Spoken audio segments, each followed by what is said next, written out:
Okay, let's just get into it. Okay. So, because I only just woke up, my throat was all fucked up, so I'm probably not going to speak very well.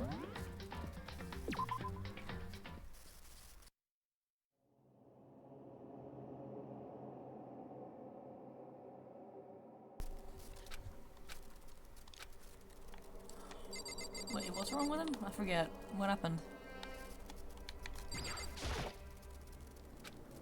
Am I going to bed?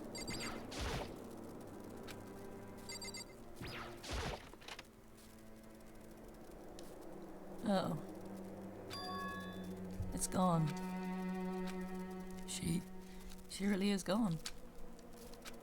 It's almost like there was never anything there to begin with. Every last sign of Sayaka's existence has disappeared without a trace. It's just like you said. Yeah, well, they weren't gonna leave her corpse in the bathroom, were they? After the class trial, before we took the elevator back up, Monokuma said, "Oh, I almost forgot. Since the class trial is over, I'll go ahead and dispose of all the corpses." What are you gonna do? It's okay. No need to thank me.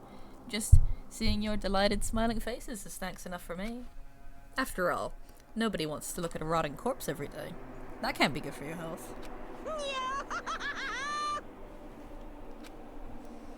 Okay, pal. Sure. I didn't even have time to mourn Sayaka and Junko's deaths. I'm sure that's exactly why he did it. It's a bad joke, a sickening dream, but I have to accept the reality of it all. I headed back to the dining hall to meet up with the others. Is it daytime or nighttime? It's nighttime. Why aren't we in bed? Sorry I'm late. So, Hey, are you okay, Makoto? Listen to me! You sure took your sweet time. I was just about to go and get you and drag you back here. Sorry. So, what happened? Was your room fixed up like you said?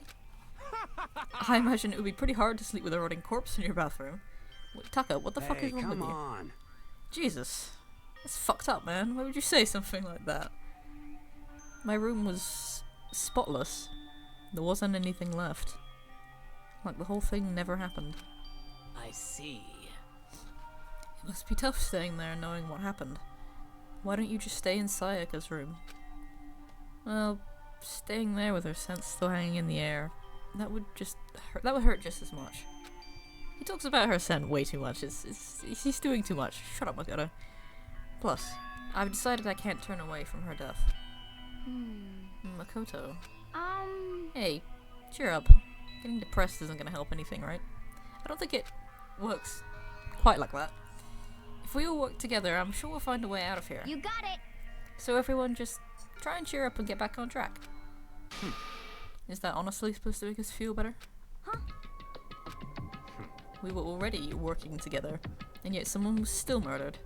Anyone could betray us at any point. Now that it's happened once, it's a question of when, not if, the next one takes place. Yeah, because Sayaka made the first move. Well... But if we work together against the mastermind, nobody will have any reason to do something like that. Stop talking. Keep telling yourself that. I'll be over here in the real world. Working together, fighting a common enemy. Like it or not, it's not that simple. What do you mean? Are you okay with this? The mastermind seems to be much more powerful than we ever suspected.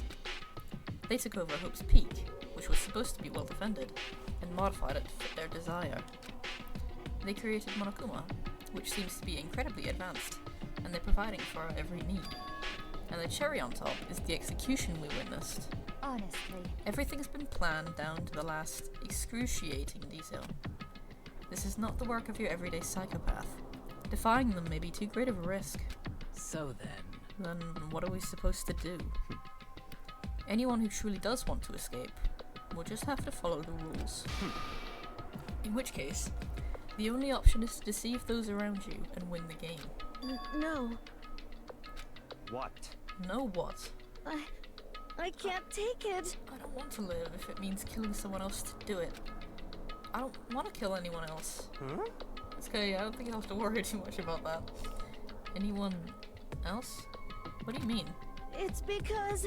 Leon died because we all voted for him, right? It's no different from us killing him ourselves. But... So, If we hadn't voted for him, then we all would have died instead, right? That isn't what you wanted, is it? So It's hard. It's a hard decision to make. She's right. If you heap that kind of blame on yourself, you'll turn into a full-fledged masochist. Chihiro, listen.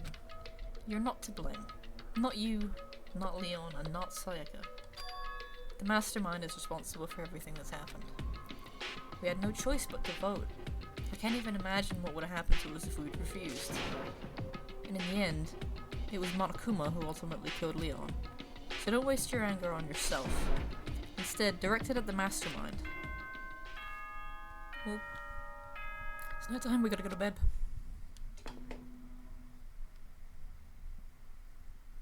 This, as Yep. such, Absolutely, soon the I doors know, to the yep, dining hall. Oh, I don't care. it was totally obvious before that you were trying to make yourselves feel better and justify what you did. See you, don't see you, see you. That's about how much I can see you, even when you try to hide. Now pay attention and remember this well. The burden of judging others is a heavy one to bear, so be well aware of your actions.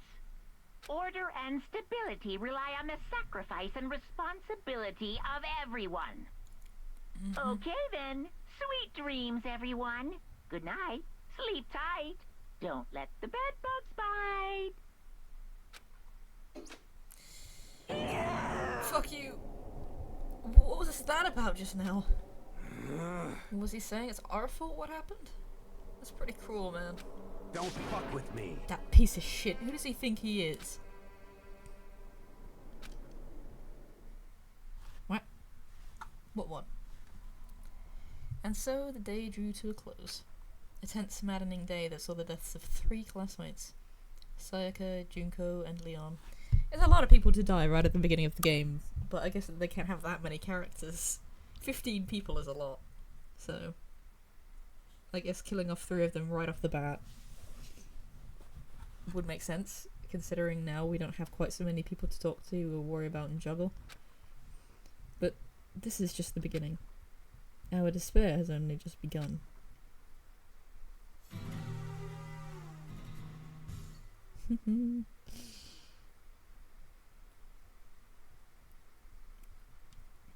I woke up the next day to Monokuma's normal morning announcement. Then he called us all to the gym.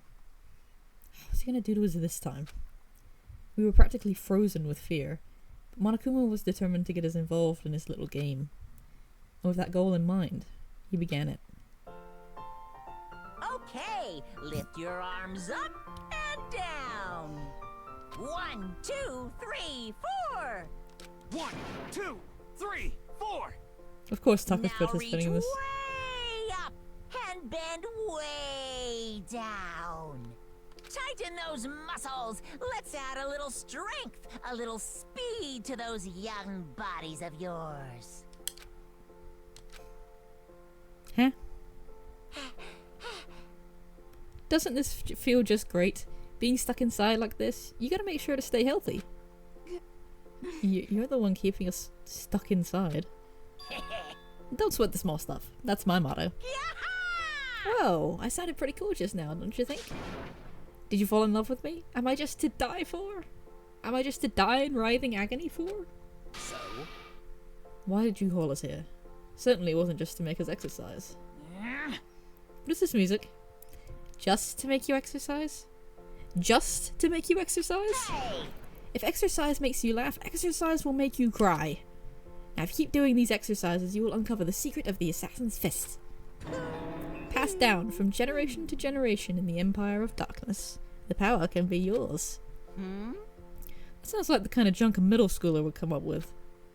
It doesn't matter, just get to the point. Did you really call us down here just to exercise? Hey, Of course not. You think I have that kind of free time on my hands? Okay, so then... I'd like to make an announcement. Every time you overcome a class trial here at Hope's Peak, a whole new world will open up to you. What the heck? What is this music? I could have sworn this didn't play last time. A whole new world? You guys? It'd really suck if you had to live here forever with nothing new to stimulate you. Besides, I know how you kids get these days with your ADD and ADHD. I gotta keep you motivated.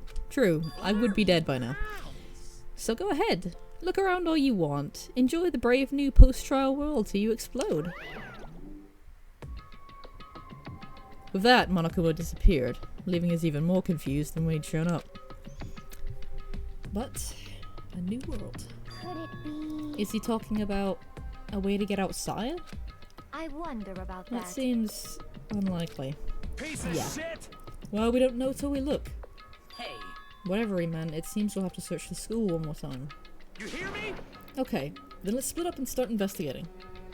When you're done, everyone meet back up at the dining hall and we'll share what we found. You're basically a one-trick pony, you know that? Got it! More like a staple food source. Let's get moving. Seeing his words as their signal, everyone scattered and left the gym. He had a pretty good comeback for that, actually.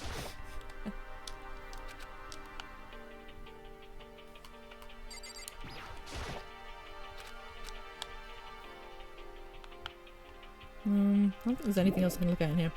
So, for the past couple of days, I have been thinking non-stop about this fucking game and everything that I wanted to talk about in Chapter 2.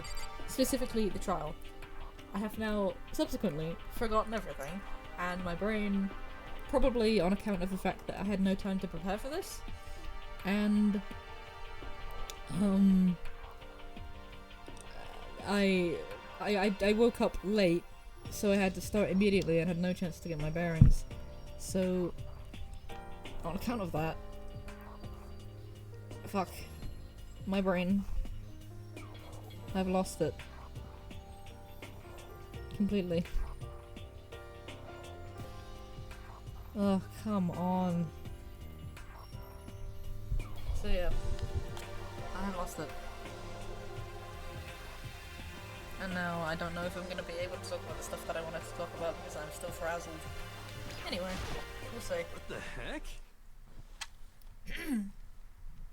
Hey Makoto, did you see what's inside the display case? Is it Saki's head by any chance? Bad. This is super bad, man. What are you talking about? I didn't notice anything all that weird in there. Sure, to the untrained eye it's nothing. But this is awful. A bad, awful, terrible trap. We're serious. That stuff you see lined up in there?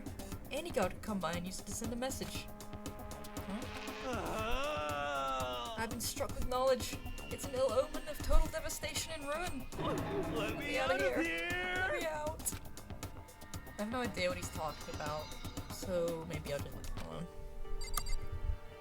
I want to go to the Monokuma machine and get more presents for everyone before I have to hang out with them.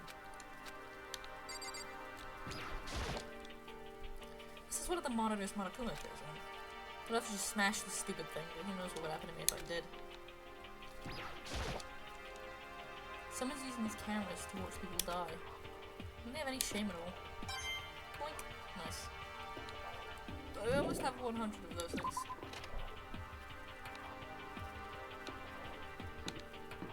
Oh yes.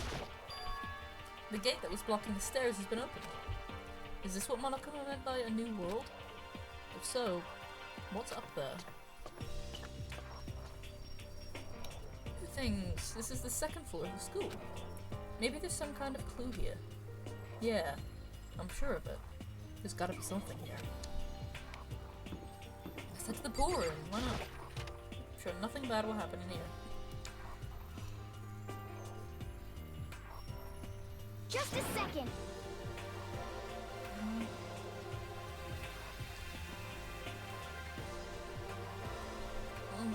Okay. Oh, Makoto. Hey, guess what? Guess what I found? A pool! There's a pool here! Pool! Pool, pool, pool. Yeah, I have to keep repeating it. I got it. Okay. And there's a ton of exercise equipment in the locker room. Sakura's gonna go nuts when she finds out. Yep, you're right about that. He just seems way more excited than usual. Hooray, a pool! We can go swimming! What's on, y'all? Okay. The locker rooms connect to a pool. It looks super nice and big and fantastic to swim in. I'm beyond excited right now. I can't wait to dive in. In fact, I'm getting kind of mad thinking about it. Why are you getting mad? I'm scared. I'm gonna talk to you. Hey Chihiro, have you checked out the pool yet? No. I don't like wearing swimsuits. Yeah, you do seem like the type who might not be into that kind of thing. But still, it sounds like the locker rooms here have all the exercise equipment you could ask for. Maybe I'll give it a try. I'd kind of like to get a little stronger. You want to get stronger? I have to say, that's kind of unexpected. Yeah. But I'm not even brave enough to step foot in the locker room. You don't want to go in the locker room? It's not that I don't want to. It's just... No, don't cry again. I don't get it. Is she afraid of locker rooms or something? You dumbass. That's a pretty weird phobia though. I wish he would smarter. Ooh, giant fucking Gatling gun. Is that a real gun? It's not like we're at war here. Why would we need something like that? That guy's pointed directly at the girls' room. Hilarious. You can hear we're being watched. Creepy. I'll talk to you in a minute, Celeste. Don't worry about it. There are a bunch of different pool-related items on the shelf. And a coin. 100 coins. I will be using those to my advantage. This is one of the monitors Akuma appears on. Yo. The second floor has opened up. The living area has grown and a number of facilities are now available. Whatever else is going on, I must admit, things have been made much more comfortable for us. Do you understand? If things continue like this, the occasional class trial might not be so bad. Don't. Behind this door is the locker room? Yeah. Oh, and I guess you need your handbook to get into the locker room. Really? Of course. Really? If you want to unlock the locker room, you have to swipe your personal e-handbook across the card reader next to the door. However, to ensure maximum security within each locker room, only a boy's handbook can open the boys' locker room, and the same goes for the girls. And that's the bottom line.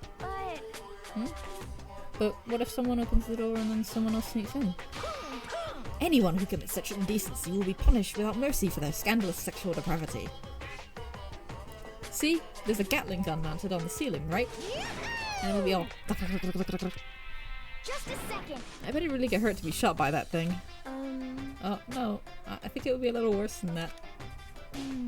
But what happens if someone loans their handbook to someone else? A boy could borrow a girl's handbook, and that will get them into the girl's locker room. Would it not? That never even occurred to me. To think someone could be so low, so cowardly, so devilish. Okay. Now how's this sound? I got it. Time for a new rule. As of this moment, loaning your e-handbook to another student is strictly prohibited. There. So now nobody can give their handbook to anyone else, right? You like that? Kind of a genius, right? It's because my brain is 100% cotton. Honestly. I do not imagine anyone would have lent their handbook out in the first place. Is that okay? After all, they would likely be held responsible for anything that person might do using their handbook. So, But you know, you seem awfully concerned with all this locker room security stuff. Of course. That's because all you teenagers are sex-crazed maniacs. You're at that age you try helping a plastic bottle. So to keep anything unseemly from happening, I have to maintain a rigorous watch. Yeah, you don't want this to be E-rated or nothing. Then in that case, I would ask that you keep the same close eye on our dorms. If some man and woman decided to share a room, there would be nothing to stop them. All I care about is protecting the holy image of the school itself. Yes. I don't care what happens to your private dorms. By force or by cunning, do whatever you want. just the worst. I hate you so much. See ya later. Okay, so the new regulation is now in place. See ya! Stupid bear totally ruined my mood. Maybe I'll go take a dip to cheer myself up. You got it. Celeste, Chihiro, you wanna come with me? As for me, There's nothing I hate more than getting water on my face. I'm sorry. Sorry. I'll pass this time. How come? When you're in a funk, there's nothing better than a good swimmer to pull you out of it. I can't swim, so No. I wouldn't want to come. I'm pretty sure that only applies to you. Okay. Yeah, okay. Why are you getting mad? Calm down. I'm getting out of here. I want to find Byakuya. He interests me. Oh, classroom. Yo. I see. This must be what he meant by a new world. Huh. I should probably take a really close look around. You don't have much to say, do you? I know it's pointless, but I can't stop looking at the clock. Even if the time was wrong, I wouldn't have any way of knowing. I really don't like that.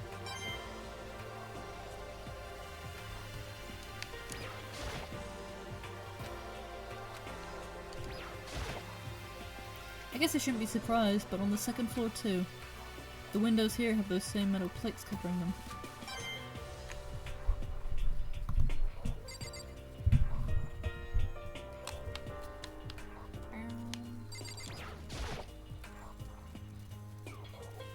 Just showing us some quests. If I break it, Monokuma might punish me. Yeah, don't break it. Don't break school equipment, Makoto.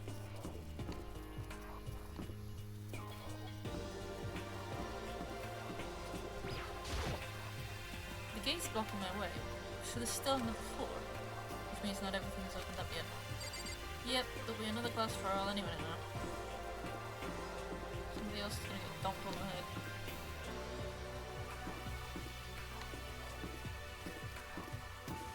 Okay, let's just go in the library.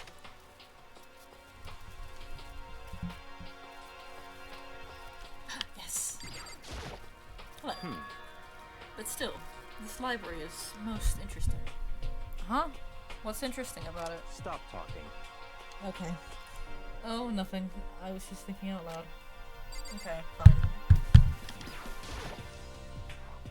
You must be pretty happy to have all these books around, huh, Toko? Not particularly. Nothing's really caught my attention so far. Indeed. There's a plethora of books, it's true, but the content seems to be lacking. Where's the comic books? Where's the young adult section? Comic books? Young adults? That stuff's a waste of time. I've seen what you write, Miss Fukawa. Talented as you are, your stuff isn't any more worthwhile. My stories are filled with true love and pure feelings. Don't compare them to that garbage of yours. Your writing doesn't even mean anything. It's just a bunch of jumbled up letters.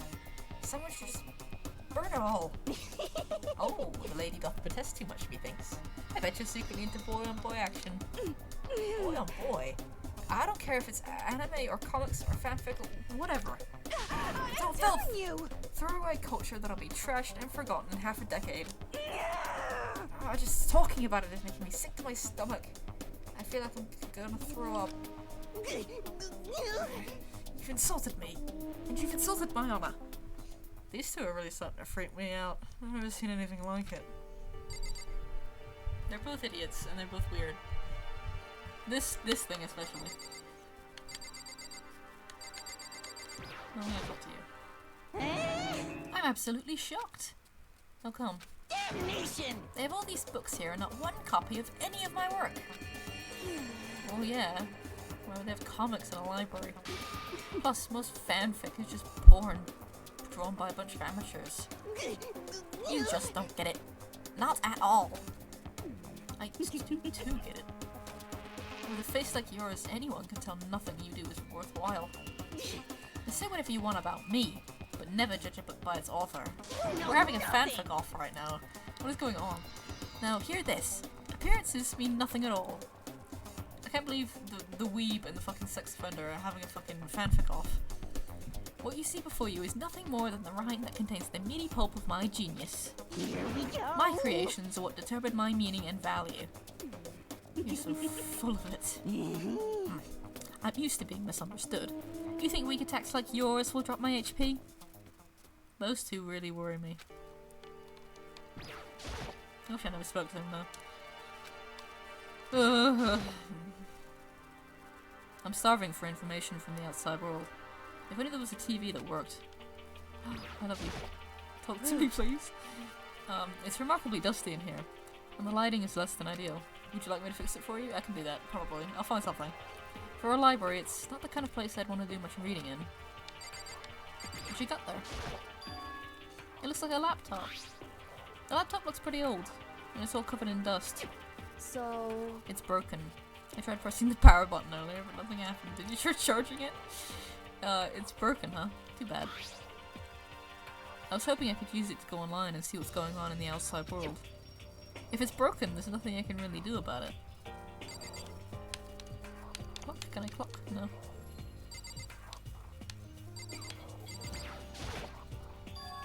The shelf is covered in dust, but on the shelf is a letter. What's this? Hope's Peak Academy. Indeed. I know that place. It was buried under a thick layer of dust. It must have been sitting there for quite a while. Well, shall we see what's inside? But we shouldn't read other people's mail without permission. Shut the fuck up, Makoto, you Is that fucking... right? What we shouldn't do is leave this here without finding out what's inside. Okay. Yes, mother. I broke the seal on the dusty envelope and pulled out the single sheet of paper I found inside. I unfolded the paper and read what was written there. From the Hope's Peak Academy Executive Office.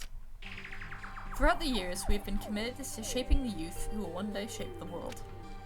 We have a long, proud history as an institution of higher learning with full governmental support. Our graduate center society ready to take on active leadership roles in every major job field.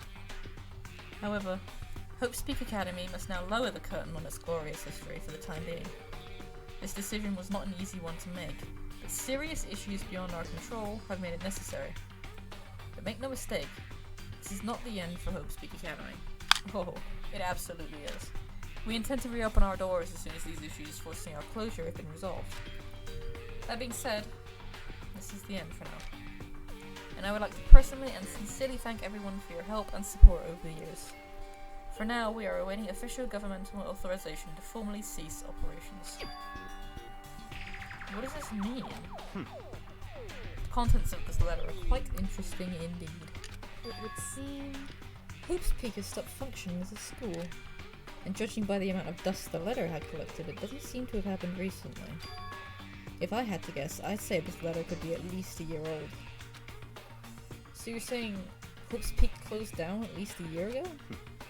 Most likely the mastermind took over the abandoned school in order to put on this little performance. But that would mean it was closed when I got here just a few days ago. Yeah, there's no way it could have collected that much dust. It's not something you can really fake. So it has to have been legitimately a year ago that it was shut down. But I didn't get that sense at all.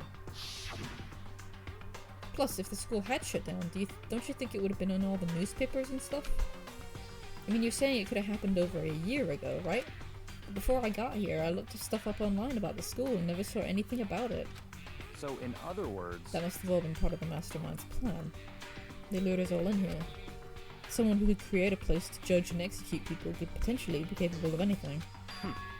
Of course, that's all assuming that this letter is real. However... If it is real, though, that does solve one mystery surrounding the school. The reason there were no other students here could be because the school had already closed down. That would be a nice, simple solution, it's true. But then, what about this other part? The decision was not an easy one to make, but serious issues beyond our control have made it necessary. But make no mistake, this is not the end for Hope's Peak Academy. We intend to reopen our doors as soon as the issues forcing our closure have been resolved. What do they mean by serious issues? That's apparently why the school had to close. Would be interesting if maybe a whole fuckton of students suddenly went missing from this prestigious school. Is there any connection between that and what's happening to us now? Now... I don't know this, by the way. I think I've put it together what happened, judging by other lines of dialogue that happened later. If the two events are in fact connected, uncovering that connection would be a useful clue, on top of figuring out the mastermind's motive. Although I can't really say any more until we find more details. So in other words, only the mastermind knows the truth right now. The mastermind's motive. If we can figure out why they would want to imprison us all here, will that be enough to get us out of here? Or Anyway, now I have a pretty good idea of what's on the second floor. But I didn't see anything that might lead to any kind of exit or anything. All I can do now is hope someone else found something worthwhile. Okay, better head back to the dining hall as soon as possible.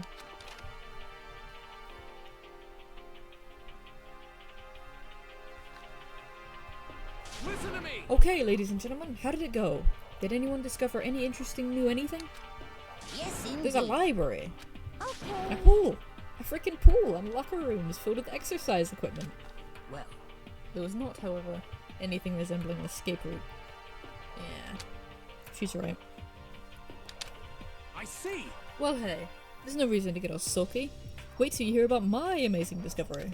Quiet down and The listen! warehouse and bathhouse on the first floor of the dorms are now open, You hear me? and the warehouse is chock full of food, clothes, whatever you want.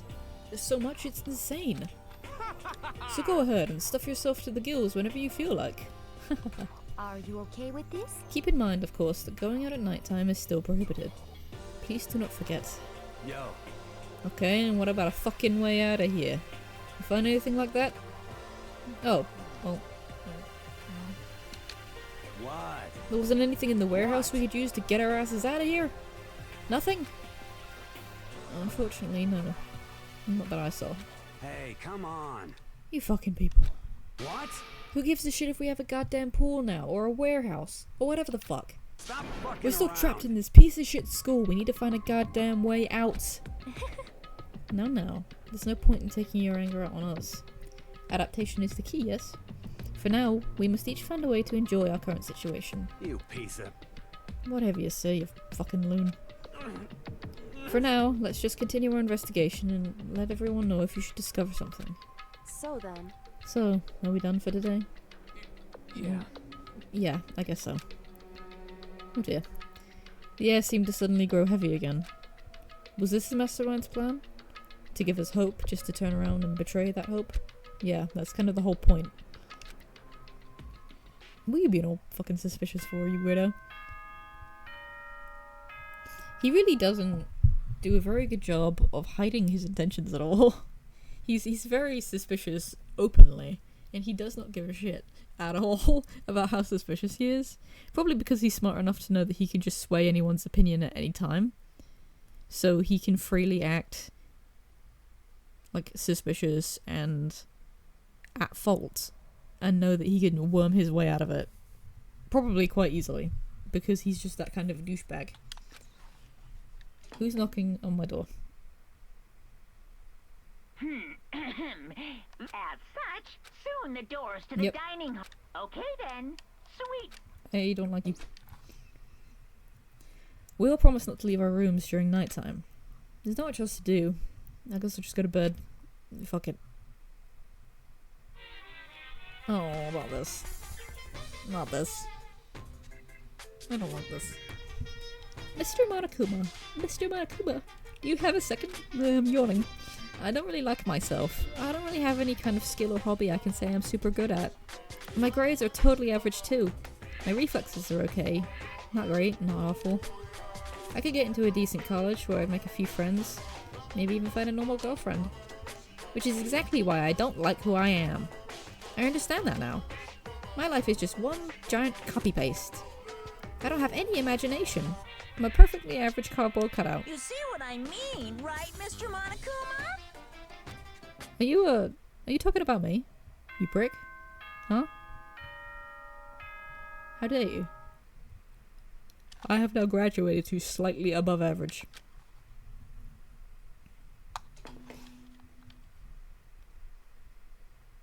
Good morning, everyone. It is now get ready to grow. Oh, that's right. Nope. I wanted to let you know that your e-handbooks have been updated. Oh goody. New Love that regulations shit. have been added, so please take a look and enjoy your school life more than ever before. Oh god, shut up. You must be referring to yesterday. Loaning your e-handbook to another student is strictly prohibited. But right now I need to hurry up and head to breakfast. Okay. Breakfast.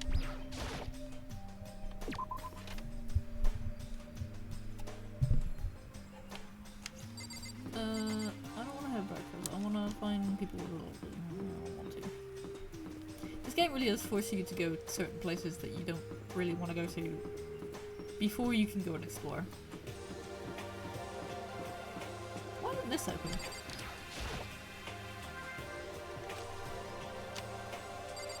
I wonder if that leads out.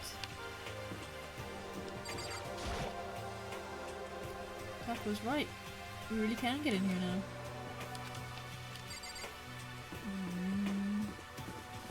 That's a bad pass. I don't think I ever went in the warehouse. I never like going in there. I always forget it's there. Yo, oh Hey, god, why Makoto. are we missing like 90% of all of our fucking students? Morning, Makoto. Good morning. Is everyone here already? Yo, yo, yo! Nope. Still waiting on Byakuya and Taka. Byakuya's not surprising, but it's strange Taka's not here yet. Knowing Taka, I imagine he's trying to get the King of Tardiness up and out of bed. I'm sure they'll be here soon enough. Just be patient. Let's see. I don't mind waiting for them, but there is one problem. Which is... I am thirsty. Hey, come on! How is that a problem? Ifumi, would you make me some tea? Huh? Milk tea, if you please. Well, Why me? let's see. Your roundish figure reminds me of the owner of the coffee shop I used to frequent. That's the reason? This is fine. I can feel my throat drying out. Quickly, please. Oh. Okay. And off he goes. Apparently unable to refuse Celeste's order, Ifumi skulked his way into the kitchen. A lot of these characters are so subservient to other characters. Like, none of these people have backbones of their own. Like, say no to this bitch. Don't get her tea. She can make her own shitty tea. And a few minutes later... Thank you for waiting. Ifumi reappeared with tray in hand, the gentle aroma growing stronger as he approached. Finally. You could have made some for the rest of us, you know. There's no way I to emphatically think about decline. this in a common You're not my sense type kind at of all. way. It's all about the law of causality. Basic instinct, act and react. I thought you only liked 2D girls. Piss her off now. Well then, if you don't mind. A small smile played across her lips as she held the teacup delicately in her hand. Oh, Wait. She cocked her head to the side and threw the cup as hard as she could at the wall. Nice stock sound effect. What the? Hey, what are you doing, my little white rabbit? I hate this kind of tea. I don't understand. yes, indeed. Imagine we are at a coffee shop. Just any normal, everyday cafe. Everything has to be in analogies, doesn't it? I sit down and I order some tea. Then they ask me, would you like lemon or milk? Now, further imagine that I replied, ah yes, I would like milk tea, please. In this case, along with my tea, they may bring me a small container of milk. Yes? But this is not for me. I am among those who prefer the milk to be part of the process from the outset. The fragrance is just so overwhelmingly sweet that way. Adding milk or lemon right before you drink is like dousing your fries in ketchup. Make condiments. Whenever looking for a cafe, I first review their menu to see if it offers the proper style of milk tea. And I cannot acknowledge any milk tea that does not add the milk during the brewing process. If I had to describe our shared reaction to what we just heard, I'd have to go with wide-eyed bewilderment. I went to all that trouble to make you that tea, and you want me to go even farther? Yes, I realize it can be a bit of a hassle. Even in cafes that offer proper milk tea, it is always more expensive than simple tea with milk. It takes more time to prepare, surely, but why even bother creating a menu if you are not going to offer the highest level of quality? Well, we don't actually have a menu. You little bitch. Holy shit! That does not matter. Hurry up and bring me what I asked for, swine! Say what? Okay, your little piggy will bring it right out. I do so love coercion. You were like a totally different person just now. Yeah. Shit, you really went psycho there. Even Mondo was like, I'm not gonna fuck with her anymore. I'm scared. I knew there was more to her when I first met her. I'd hate to have her as an enemy. Seriously, man, she's one scary chick. The dining hall doors flew open and one of the late arrivals came storming in. Finally, somebody to interrupt this goofy ass sequence. But bad news, everyone. There's a mystery afoot. Huh? What happened? It would seem Byakuya refuses to leave his room. I stood there pressing his doorbell over and over, but he never showed himself. Maybe he just wasn't there. I think maybe... I'd like to think so, but I'm worried something might have happened to him. What he meant by that. He didn't have to say anything else. Everyone understood exactly what that might mean. It might be a good idea if we all split up and go look for him. Listen to me! Ah, I was just about to suggest the same thing. What's your Stop problem? trying to one-up everyone. Okay, then I'll go check his room one more time. I'm just gonna keep on hammering that button until I get a response. Well then. You'll probably annoy him to come out immediately, so... Very well, then the rest of us can go check the rest of the building. Yeah, before it's, you know, too late. Don't say that, hero. Anyway, we have to just do our best to find Byakuya. So where might Byakuya have gone? Maybe he went to go check out the second floor of the school again. Yep. Oh, you're not coming? Are you waiting for your shitty milk tea? Celeste, aren't you going to help look for Byakuya? I have not had my tea yet. Huh? As for me, Until my thirst is satisfied, I have no urge to do anything. If you are in a hurry, feel free to motivate Hifumi to move faster. Okay. But aren't you being kind of selfish? She's kind of a turbo bitch, and that's kind of why I liked her so much when I first played this. She didn't give a fuck. She gave no shits, and I respected that.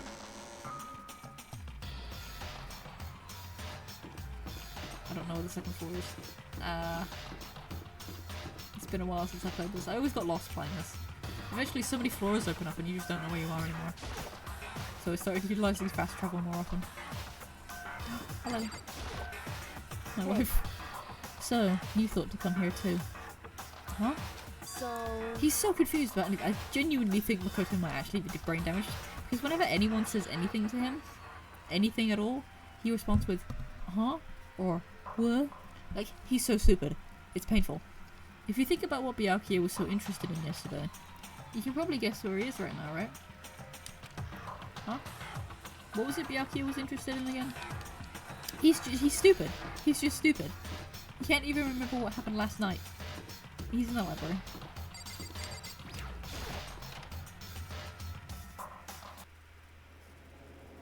When I opened the door of the library and looked inside, I cried out in sudden surprise. Byakuya? There he is, doing absolutely nothing. Of all the things I'd imagined, this most definitely wasn't one of them. Hey, what are you doing? I'm fishing.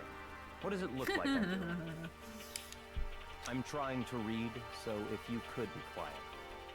Oh, sorry. Wait, no! What are you doing here? Everyone's super worried. We've all been looking for you. Who asked you to do that? Because we're all supposed to meet up in the morning and eat together. We made a promise. I don't think Byakuya cares for promises, personally. He's too selfish. Promise.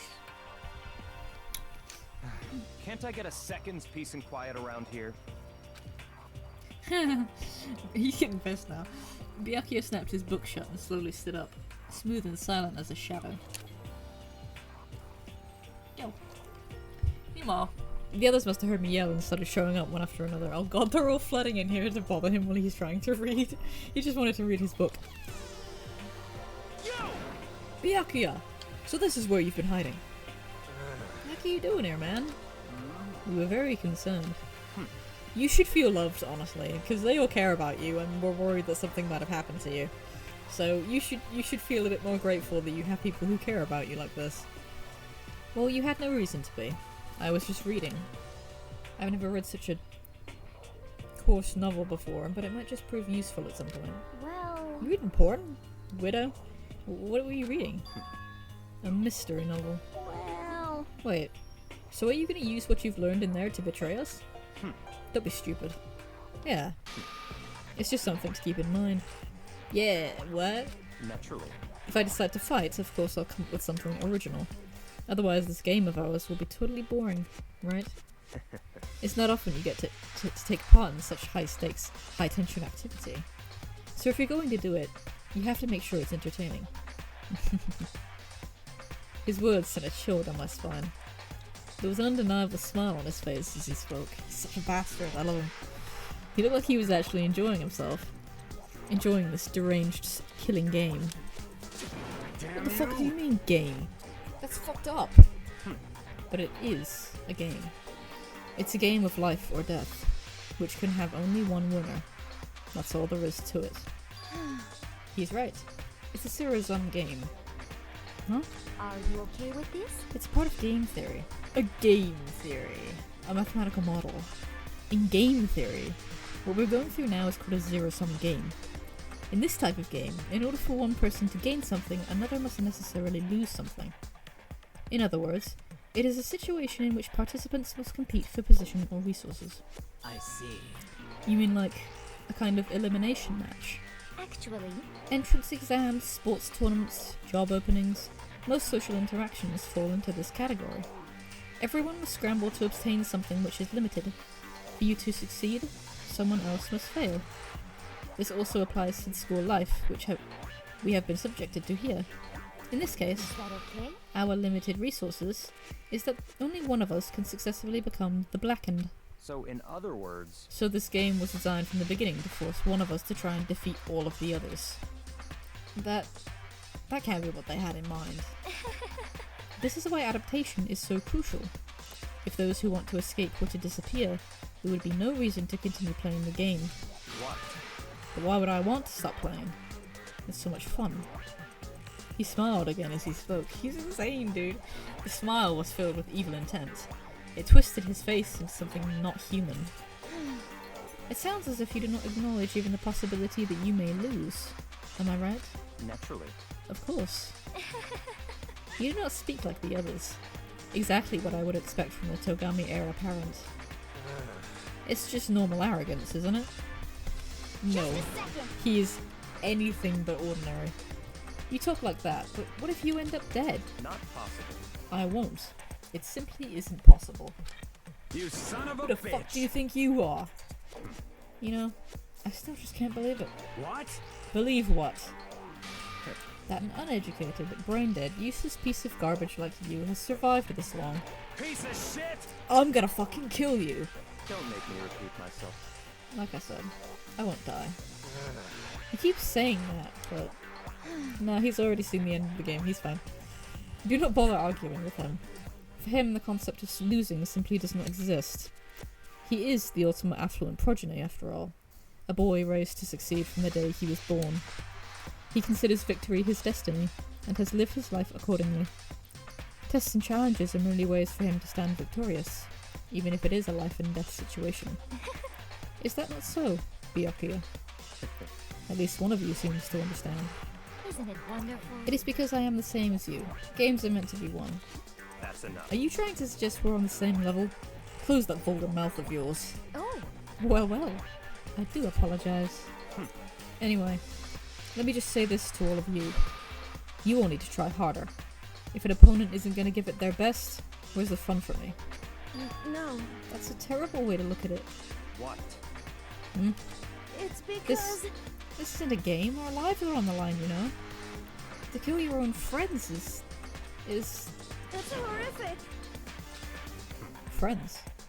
Who decided that? Huh? We're not friends. No, quite the opposite. We're in competition. We're enemies. But... You know. What? But what? Stop trying to force your contradictions on me. And just accept what I'm telling you. Come on. Yes? If you have something to say, say it. Otherwise, keep your mouth closed. I'm sorry. No. Stop Let her cry. fucking around. Hey, shithead, you get off on bullying people that can't fight back? You wanna try that on me? So you're back to pretending to be friends, huh? And how long do you think that's going to last?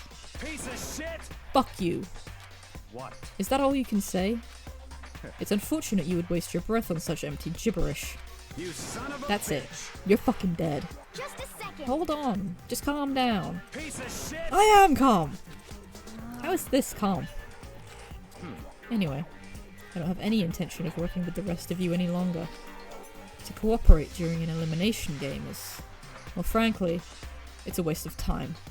And I hate wasting my time. Waste of time? Not possible. Engaging in friendly group meals is out of the question. Someone could easily poison our food. And I'd rather not become part of the Last Supper just yet. Quit talking like you're in a fucking movie or something. Goodbye. All I'm saying is that ultimately you are all free to do whatever you want on your own. Goodbye. Without a second glance back, Byakuya left. There wasn't anything we could do to keep him from going. His way of thinking was just beyond anything the rest of us could even comprehend. But He's such a shithead. He really is. But he's very smart. He plans everything that he says meticulously. He's too scheming and intelligent to make mistakes. So when he says, "I won't die," I believe him.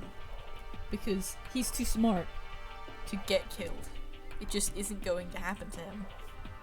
It would never happen to somebody like that. The worst part is, when it comes to his... There's something about him. He's basically in a different category of human. Because of his...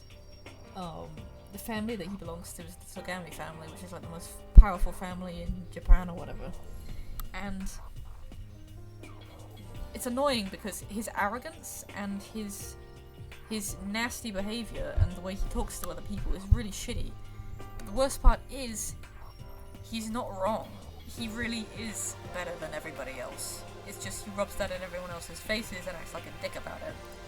It would be so annoying if he was like a nice person, but he knows how much better and how much smarter and how much more cunning and just good at everything he is. Anything that anyone else is, he is better than them at it. And he knows that, and he is a prick about it. But it's what makes him such a cool and interesting character. Because he genuinely is so much better than everyone else. He's got so many more resources, he's got more money, he's got more influence, he's got more power. He holds power over everybody else in this environment, but he is such a prick that it makes him insufferable. He's not a benevolent person. Was he serious about all that? He was, without a doubt. don't fuck with me. Well, fuck him then. Well, what he said, he might not necessarily be wrong. I mean, can you say for sure someone won't poison our food?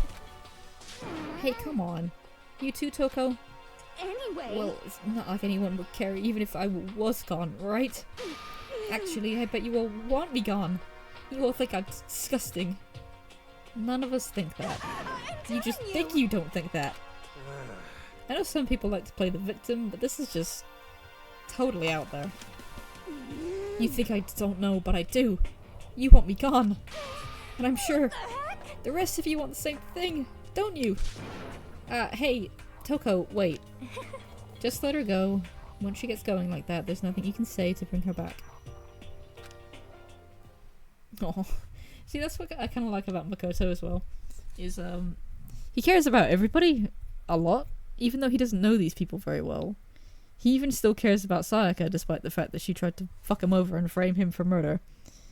He's a good boy. He sees Toko acting super defensive and super mean and just completely losing her shit for no reason. Without people even having to say anything to her. But he cares enough to, try and get her to come back and try and reassure her that people don't hate her. And I think that's pretty sweet of him. Ultimately, our breakfast meeting came to an end without answering any questions. Everyone headed back to their rooms.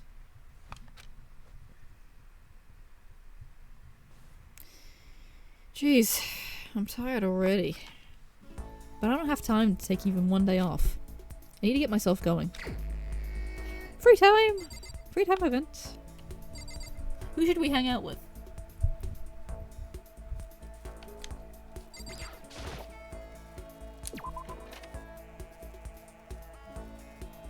Who do you want to hang out with? Who should we go and find?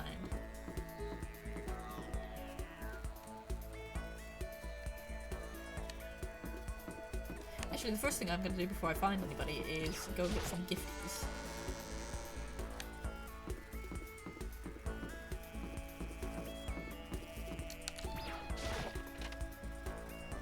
Because I need toys to give to people before I go and talk to them.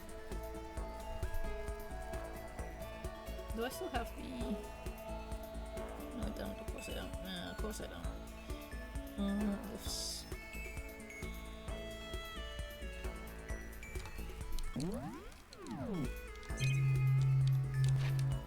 Let me just save because I don't want to keep getting any kind of repeat bullshit. I don't want that. I don't want anything to do with that.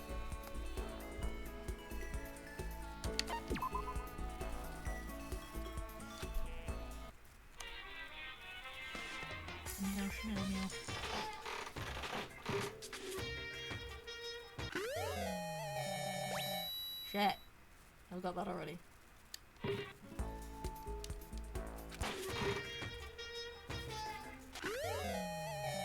A watch? Yes! Fucking hell! How many times will I have to have done this? God damn game, please be something I don't have. God damn it! Oh well, I think everyone likes that item. I think. So it's something if I don't have anything else, I guess.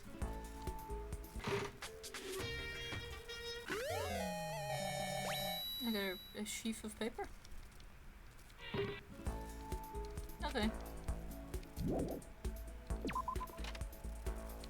Now, I don't know who all these people. I don't know.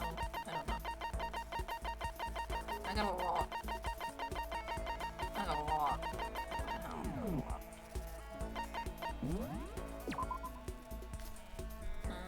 I don't know what these bitches like. But I want to hang out with people who will like the things that I have to give them. Alright. Who should we hang out with?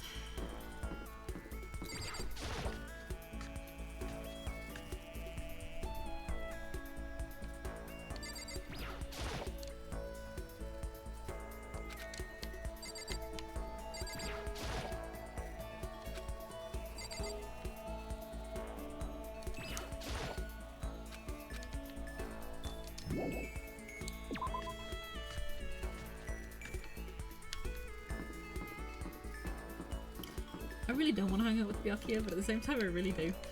I really massively, really do a lot. So... Hi! Hey you!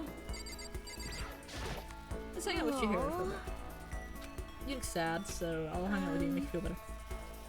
Oh, Makoto, I didn't realize you were there. That is if I have gifts that I can give them.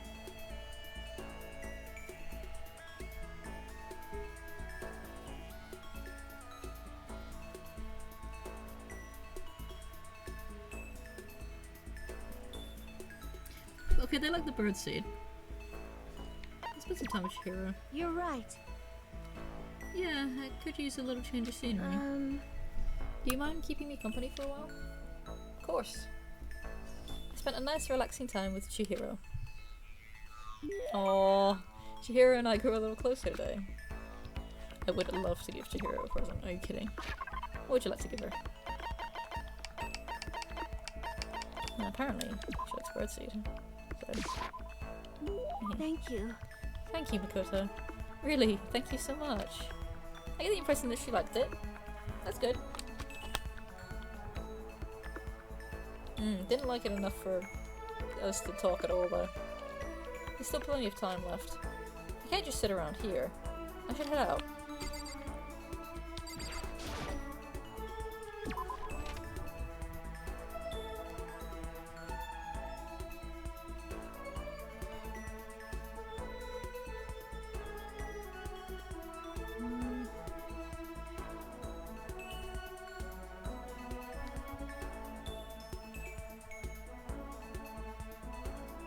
Oh, Byakuya likes the gun.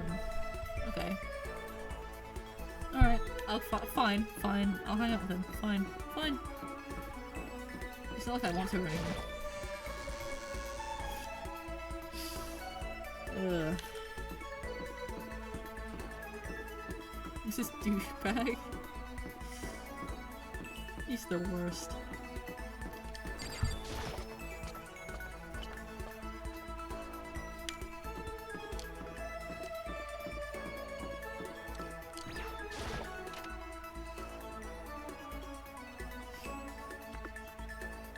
There you are. What's in here, Warner? Hey, you. Oh, I can't concentrate with you here. Kindly leave. No, I want to talk to you. God damn it.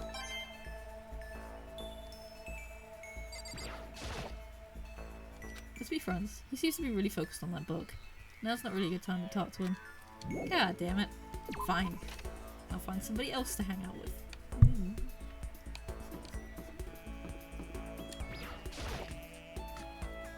Let's just hang out with Taka. I never hung out with him last time. Hey! A bit sad, really. Hey, Makoto, what's up? Can I hang out with Taka for a while? Yeah, sure.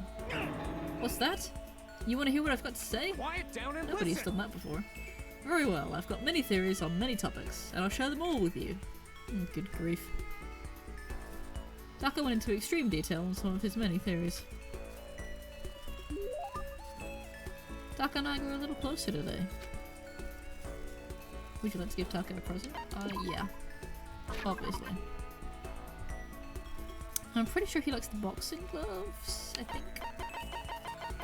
You have to give them something that they love, and they'll talk to you some more.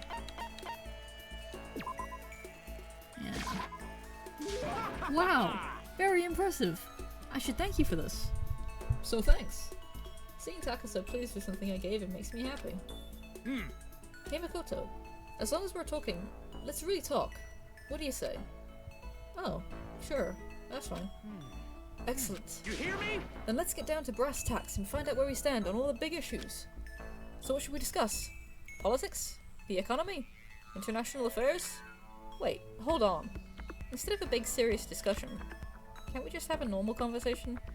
That's the best way to learn about people, I think. What do you mean by a normal conversation? I've never had one of those before. Well, for example, what do you like to do in your spare time? Listen to me! Study, of course. I'm a student, aren't I? A student must be a studying professional. And of course, my duties as the chairperson of the Morals Committee keep me quite busy as well. You understand? It's my duty to foster an environment in which we can all focus on our studies. Okay, but what else? Like when you're at home, or you just have some time to kill. If I have time to kill, I study. I see. This is fun. Okay, my turn, Makoto. What do you like to do in your spare time? You know, just normal stuff. Watch TV, play video games. Huh? And this helps you study... how? No, it's not about studying, it's just for fun, you know? That's wrong! But doing things just for fun serves no purpose. There must be more to it. You wouldn't spend your valuable time doing something useless, would you? He can insist all he wants, but in the end... But maybe there is a good reason. Like, getting into something and talking to people about it. So maybe... relating to your friends? You know how it's useful? It just gives you something to talk about with other people. Something to talk about? Like when you see something awesome on TV or some awesome game and you want to share it with someone. We need to get you a thesaurus, okay? You find other people who feel the same way and that's how you make friends. See? It can't be. This is ridiculous! I once was blind, but now I see. What the heck? How unfortunate. That kind of thing has plagued me for years. I've tried making friends, but whenever I would make conversation, it would die after a few minutes. And now I finally found the answer. I see! I need to study more games, more TV shows. No, you don't just study them. I'm so ashamed of myself. If there was a hole somewhere around here, I'd totally go hide in it. I let it get to me. I wasted all that time. I never saw the blind spot in my studies. I'm a complete embarrassment. I'm not qualified to even be on the Morals Committee, let alone lead it. The fuck is the Morals Committee? Who has it? Is this fucking Narcsaros or some shit? I don't think it's really that big of a deal. Thank you, Professor Makoto. Professor? You've taught me a valuable lesson. You've earned my respect and the title of Professor. That's gonna make things super awkward. There's no need to be modest, Professor. I can't wait for your next lesson. And until then, I will strive to learn as much as I can on my own. Well then, Professor. By your leave. Without waiting for a reply, Taka right off. Professor. Well, thinking about it, I didn't totally hate it. Professor Makoto. Alright, he's getting a bit too into this whole thing. Taka needs to settle down, man. Like, goddamn. He's getting way too ahead of himself. He's getting too excited. He takes things so fucking seriously. Everything he does, he just studies all day. He doesn't even play games or have friends. That's actually pretty sad. I do relate though. I'm gonna get my chocolate. Like, he tries talking to people, but then he just runs out of things to talk about and then leaves. So relatable. Definitely not something I've done before.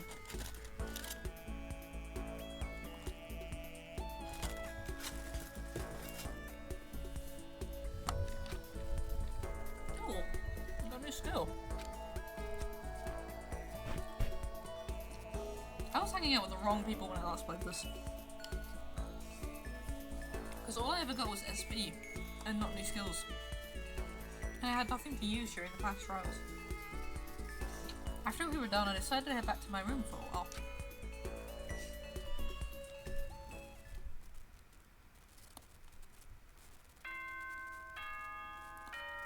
It's that time.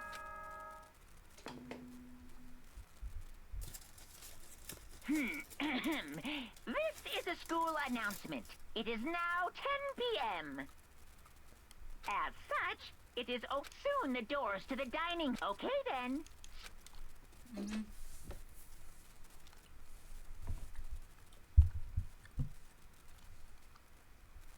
Another day gone.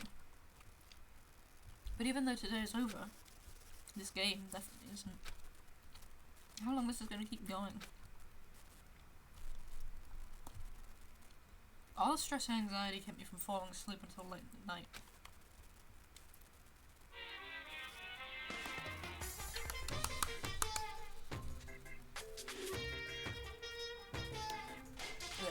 Whenever I spot a cute girl, I have a tendency to stare. I can't help it. I just gaze with intensity. The other day, I rode my bike to the train station. I was in the bathroom, just looking at myself in the mirror. Is Monokuma a girl? Is that what he's trying to say? Weird. Strange. Weird. Strange. Good morning, everyone. Get ready to I always thought that line he said was really, really weird. About how he talks about how, he stares at attractive girls and then he finds himself staring in the mirror. Very strange. Very strange and intriguing line. I remember those Monokuma Theatre things are just for like fun, but I think he's trying to tell me something.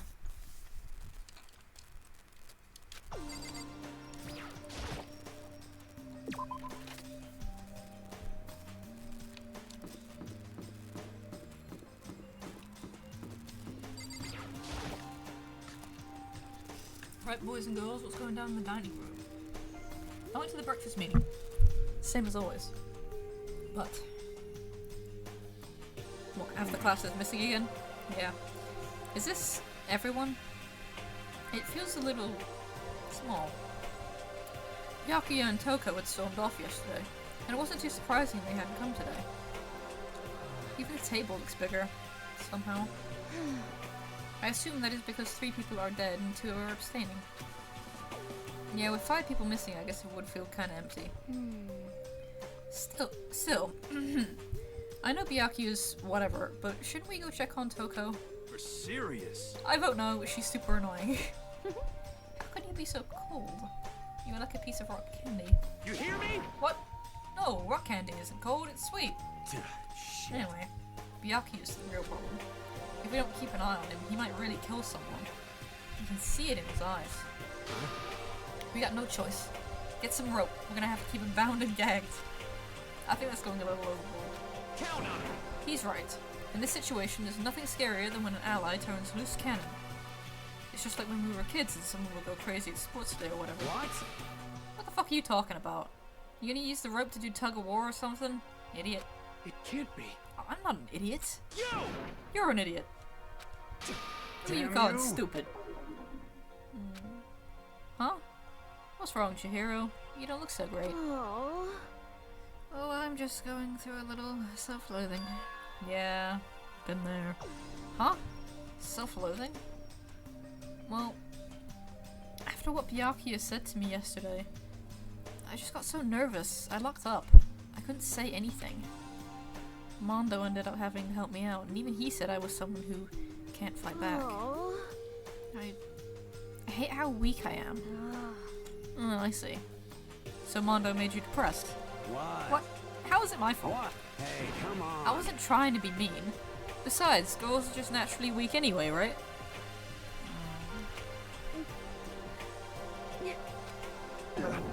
Are you crying? It's because you were screaming like a lunatic. Mondo, apologize. Hey, come on. Come on, don't cry. It's my fault, okay? I won't yell at you anymore. Really? Not sure I can believe that. You didn't give a fuck. She's like, yeah, sure you will. Just shut up. What? I got it. What? I'll make you a promise as a man. Promise as a man? Yeah, that's right. Maybe I mentioned this before, but ever since I was a kid, there was one thing my brother told me over and over again. He said that no matter what, a real man always keeps his promises. That's what he left me. Left you? Yeah. Oh, yeah. My brother's dead. Oh, I see. That's true. Anyway, I don't want to talk about it. Don't want to make all you guys cry. Yo. Anyway, so you can trust me when I make that promise. So you don't gotta cry anymore. Oh, okay. Thank you. Thank you, Mondo. Sure. But I still don't like how I am right now. I have to get stronger. So, if I'm so weak anything can make me cry, that's not good. Still, don't stress out too much about having to get stronger. No. I want to get stronger. Maybe I should start working out. In that case, I would be happy to help you out anytime. But then Fujisaki will get smashed into a billion pieces. just a second. Shut up, you. You know? Oh, finally cracked a smile, huh? I see. Yeah. Thank you. Everyone, thank you. Looks like Chihiro's gotten some life back. Yeah, man. If we keep helping each other out like this, we're bound to get out of this crappy place sooner or later. Oh, we're all becoming bros now, it's great. I mean, someday I'm sure. Hey, we're still missing several people. I don't think Kyoko was here either. Still, our biggest concern right now is the other two, who never showed up to breakfast. What can I do to try and understand those two better? Hang out with them. Spend time with them. Okay, so what should I do today? I wonder if Byakuya wants to talk to me now. Let's go and find him. I really want to talk to him and hang out with him. But I don't know if you can do it in this chapter.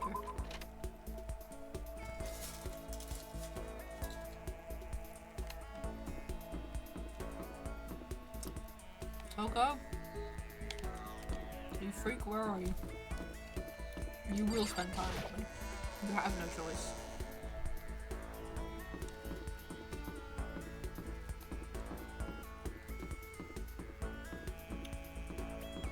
She's probably hanging out outside the library.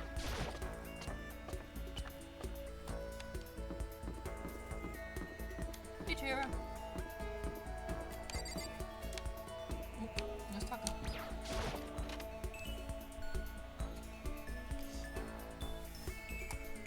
Of course you're in here, you dick.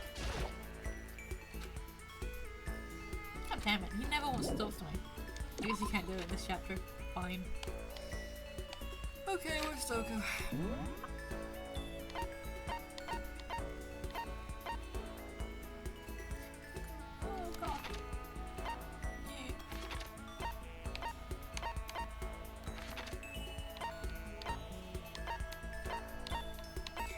no, Toko hangs out in her room all the time, doesn't she? I forget. She never comes out unless it's to see Byakuya.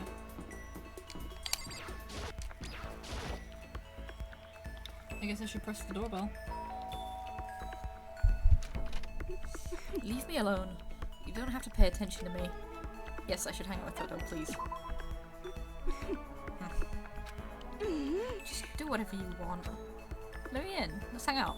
I spent some time with Toko. Oh, why do you look like that? I don't like that. Stop it. I have that pen, don't I?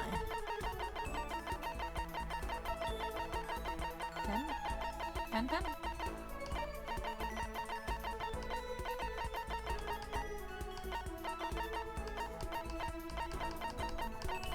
Yeah, the novelist fountain pen. There's nobody else who would use this, to be fair. Sorry, but I'm already engaged to Master, so I can't go on a date with you. If you're okay with that, I don't mind if you think about me. Seeing Toko so pleased with something I gave her makes me happy. I don't think that what she just said should make you happy. At all. I think it should make you uncomfortable and scared. She's just standing there, menacingly. Does she want something? But she's not saying anything. Girls are so confusing. Maybe I should try to start a conversation. Toko? What? You want to talk to me? Well, I can't stop you, so talk already. Okay, sure, but what should I say? So, what do you like to do in your spare time? Neither of these people are good conversationalists. What do you want to know? Well, I mean, you know, we're trapped here together, right? So, if we're gonna be friends, it'd be nice to get to know each other. Huh? What'd you just say? After that part about being trapped, we're gonna be... what? Friends? What do you mean, friends? You think I'm stupid? You're trying to trick me? I've already been hurt once before. I'm not gonna let it happen again. You've been hurt? What happened? Anyway... Come on. You don't really care about me. You don't want to know about me. Even I know that. No, that's not true. Fine. Then tell me. Tell you what? You know why they call me the ultimate writing prodigy, right? Yeah, sure. You won all kinds of literature prizes and stuff. Then tell me what I'm good at. Tell me what my genre speciality is. If you really want to convince me that you give a crap, you should at least know that. The genre the ultimate writing prodigy specializes in is romance. She wrote that novel about the fisherman dudes. It's romance, of course. Oh. You actually knew. Of course I did. Your biggest success was So Lingers the Ocean, right? Everyone says it's your masterpiece. The book was such a hit that fishermen shot to the top of the hottest men polls, right? How did you know all that? There's no way you could care about me. I'm telling you, I do. I mean, we're friends, aren't we? I'm blind! Your straightforward nature blinded me. He's such a simpleton. He couldn't possibly have bad intentions. Oh. Okay. Toko ran off, screaming like a banshee.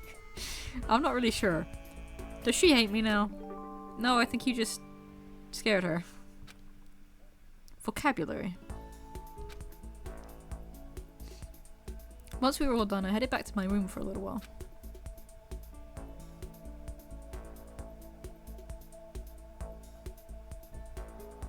There's still time left in the day. I don't feel like just sitting here. Maybe I'll go explore. Poor Toko.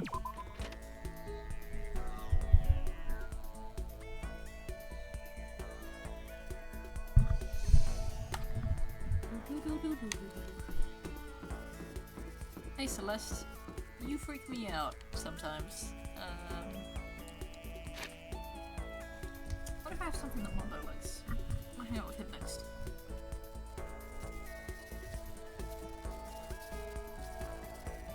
Oh, he likes a cup of noodles. Interesting. Where is he?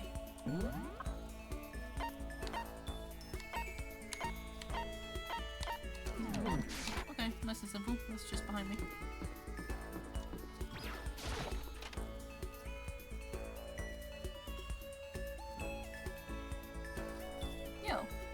guys doing in here together? What? Huh? What? What, you want something? Yeah, let's hang out with Mondo. Hey, You wanna chill with me, huh? Yeah, sure. piece of shit! Wanna throw down? Let's dance, shitbird! Had a very exciting time with Mondo. Mondo and I grew a little closer to them. I want to give him dimples.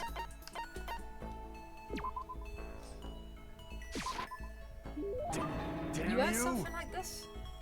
Hey, damn it! Why didn't you hand it over earlier? We weren't hanging out earlier. Yo, Hey Makoto, what's your ride? Huh? Alright? what? Yeah, man, your hog, your What? chopper, your motorcycle. Oh, I don't ride anything. Huh? What? You're not a little kid anymore, right? And you still don't have a hog? Jesus Christ. God, you're such a fucking dweeb. Sorry? Yo, Alright, man, I'm gonna educate you. A real man rides Kawasaki, okay? That's what I ride. It's true.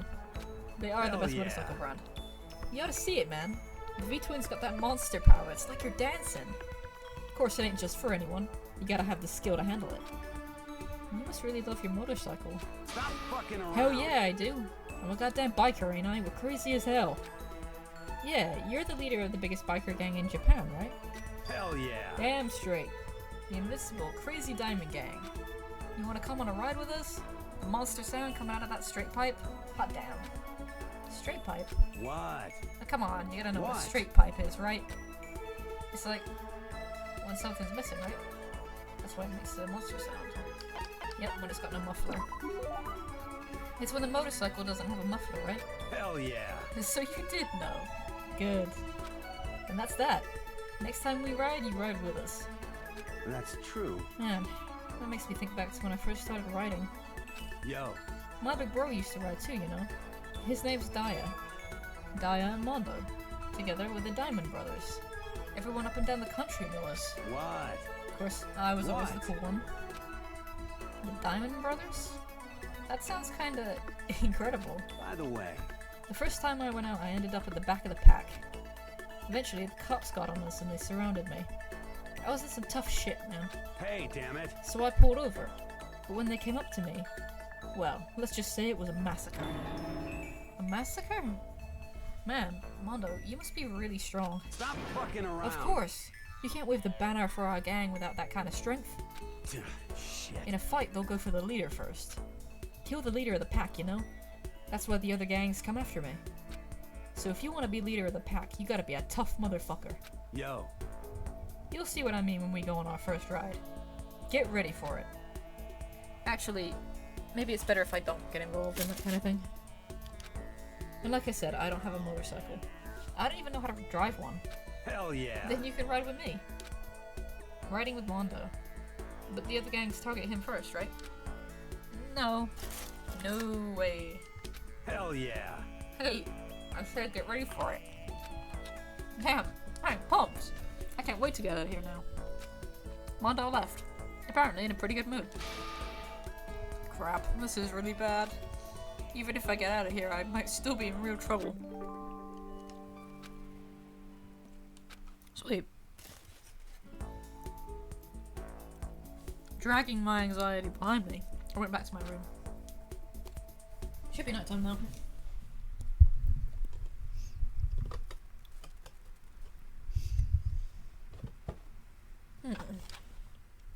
I guess I'm feeling a little hungry. I better get something to eat before it's nighttime. I should head to the dining hall then, I guess.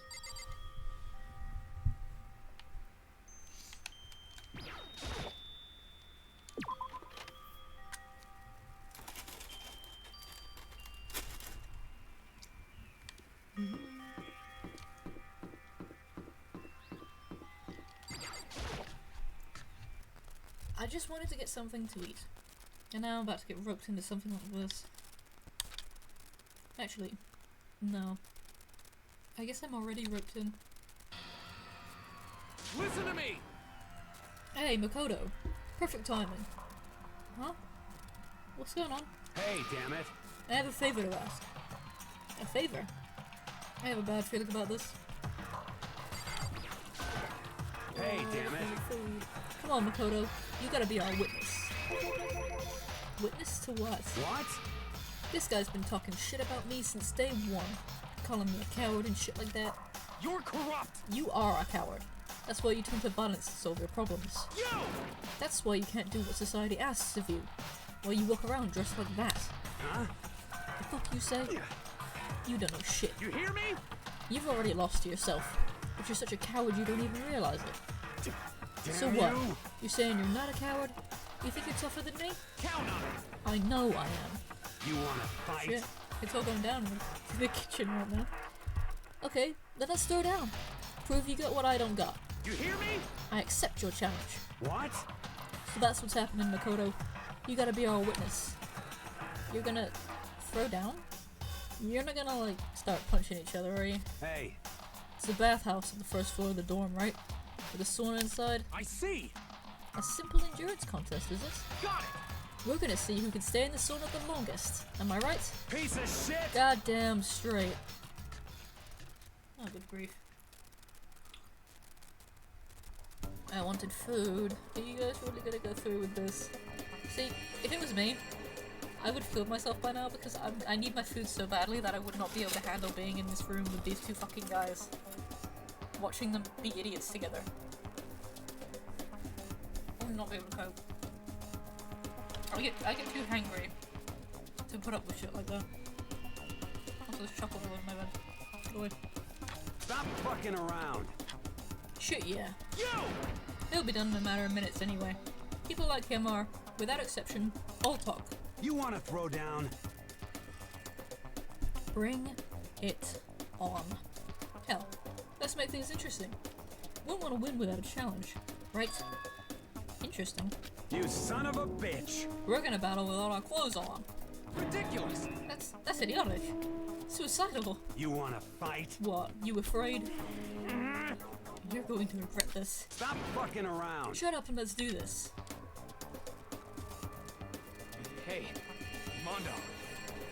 What, asshole? You can take off your uniform, you know? Go ahead. I won't judge. And you can shut the fuck up and mind your own business. I mean, look at you. Your face is all red. What are you, one of those goddamn hot spring monkeys? It just so happens I was born with a red face. You don't have to act all big, man. Act, you say? This is no act. I'm still plenty good to go. I'm so good, I could eat a steaming hot bowl of soup right now. Yeah, you guys look great. Are they? Okay. I tried to push my concern aside. A few minutes passed. I'm getting hungrier by the moment. Then a few dozen minutes. And then an hour. Why are you staying in the sauna for a fucking hour? Don't you think it's about time you gave up? What about you? You can't even hardly talk. Dumbass. Say whatever you want. I'm still totally good to go. In fact, I'm starting to feel kind of cold. But that's bad. That's probably not Yeah, good. that's bad. That's really bad. Hey, guys. I know you both want to prove how big a badasses you are, but don't you think you've done enough? Shut up! Alright. I just can't win. Guys. Come now. This is tad absurd. This is a school announcement. It is now 10 p.m. As such, it is officially nighttime. Soon the doors to the dining hall will be locked. No, I and need entry my at that food. point is strictly prohibited. Don't. Okay then. Sweet dreams, everyone. Oh. Good night. Sleep tight. Don't let the bed bug bite. Hey, did you hear that? It's nighttime. How about we call it a tie? Let me go to my kitchen. In a true competition, there's no such thing as a tie. You win, or you lose. That's the only thing that matters. Listen to you, you son of a bitch. Then bring it on. I'll push you right up to the gates of hell. Okay, the gates of hell? That's not a good place to push someone. This isn't good, guys. Oh. Yeah. You hear him? Better crawl on back to your room. I'll let you know how it went in the morning. Then you can start spreading my legend. Come tomorrow morning, you'll fall down in front of me. Down on your knees. I'll show you where to do it. Big talk from someone whose face is about to explode. What's going on in there again? Wait, are we still having the sauna battle or is something else happening now? Right back at ya. Okay. Well, good night then. Well, it wasn't gay up until that happened. I really hope those two don't overdo it. But I'm sure. To the death? No. Surely they won't go that far. I wouldn't leave the two bickering guys alone together, personally. But, yeah. The concern stayed with me as I slowly succumbed to sleep. Having nightmares about this sauna battle.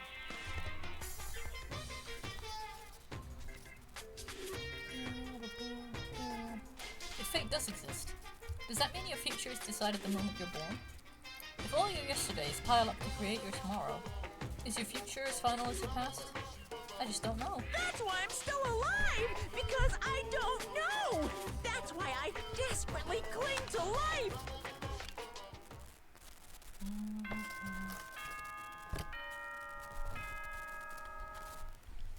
Yay! That is the same sound effect from Five Nights at Freddy's, isn't it? Good morning, everyone! It is now 7 a.m. and nighttime is officially over. Time to rise and shine! Get ready to greet another beautiful day! Morning, huh? I hope Mondo and Taka survived. Worried about the two of them, I hurried to the dining hall more quickly than usual. Didn't even give me a chance to go there myself. And when I entered... What are you talking about, bro? What are you talking about, bro? What the... Yo! Hey, Makoto! Thank you so much for acting as our witness yesterday. Huh? Are they friends now? They've been like this all morning. They were all buddy-buddy as soon as they walked in. It felt gross. What? Feels gross. Oh no, feels great more like. This almost feels like sexual harassment somehow. Forget her, bro. A girl like her just doesn't get our manly bond. You hear me? Friendship between men is stronger than blood. A woman could never understand. Ain't that right? What you just said, bro? That was cool as shit. I should get a tattoo of it. Without a doubt. No, bro, you mustn't. Your body is a temple given to you by your loving parents. So, who won the contest? Piece of shit! Who gives a shit? Got it! Yeah, don't ask stupid questions. What matters is that we both took part in it together. That's completely different from what you were saying last night. I see. Friendship between men seems very simplistic. Nothing like what I'm used to with girls. Yeah, for real. Ah yes, and so begins the gender discourse of chapter 2. All throughout breakfast that morning, the room was dominated by Mondo and Taka's overpowering brotherhood. All in all, it was a pretty unfortunate experience. I like how even Makoto, a fellow guy, is just like, I don't understand. I don't like this. So what should I do today? Bing bong. Who could that be? Wondering who would come to visit, I opened the door and someone forced their way in. Is it Toko? Yeah, it's Toko. I remember this fucking part as well. Another cringe lord awful scene. God, this fucking chapter is full of them. So we have Taka and Mondo, who are gay bros now apparently. This is gonna be fun. Yep. Oh god, as much as I love Toko to pieces, every time she walks into my room I'm just like, oh god. Oh god, it's you. Just a part of me dies inside as much as I love her to pieces. Anyway.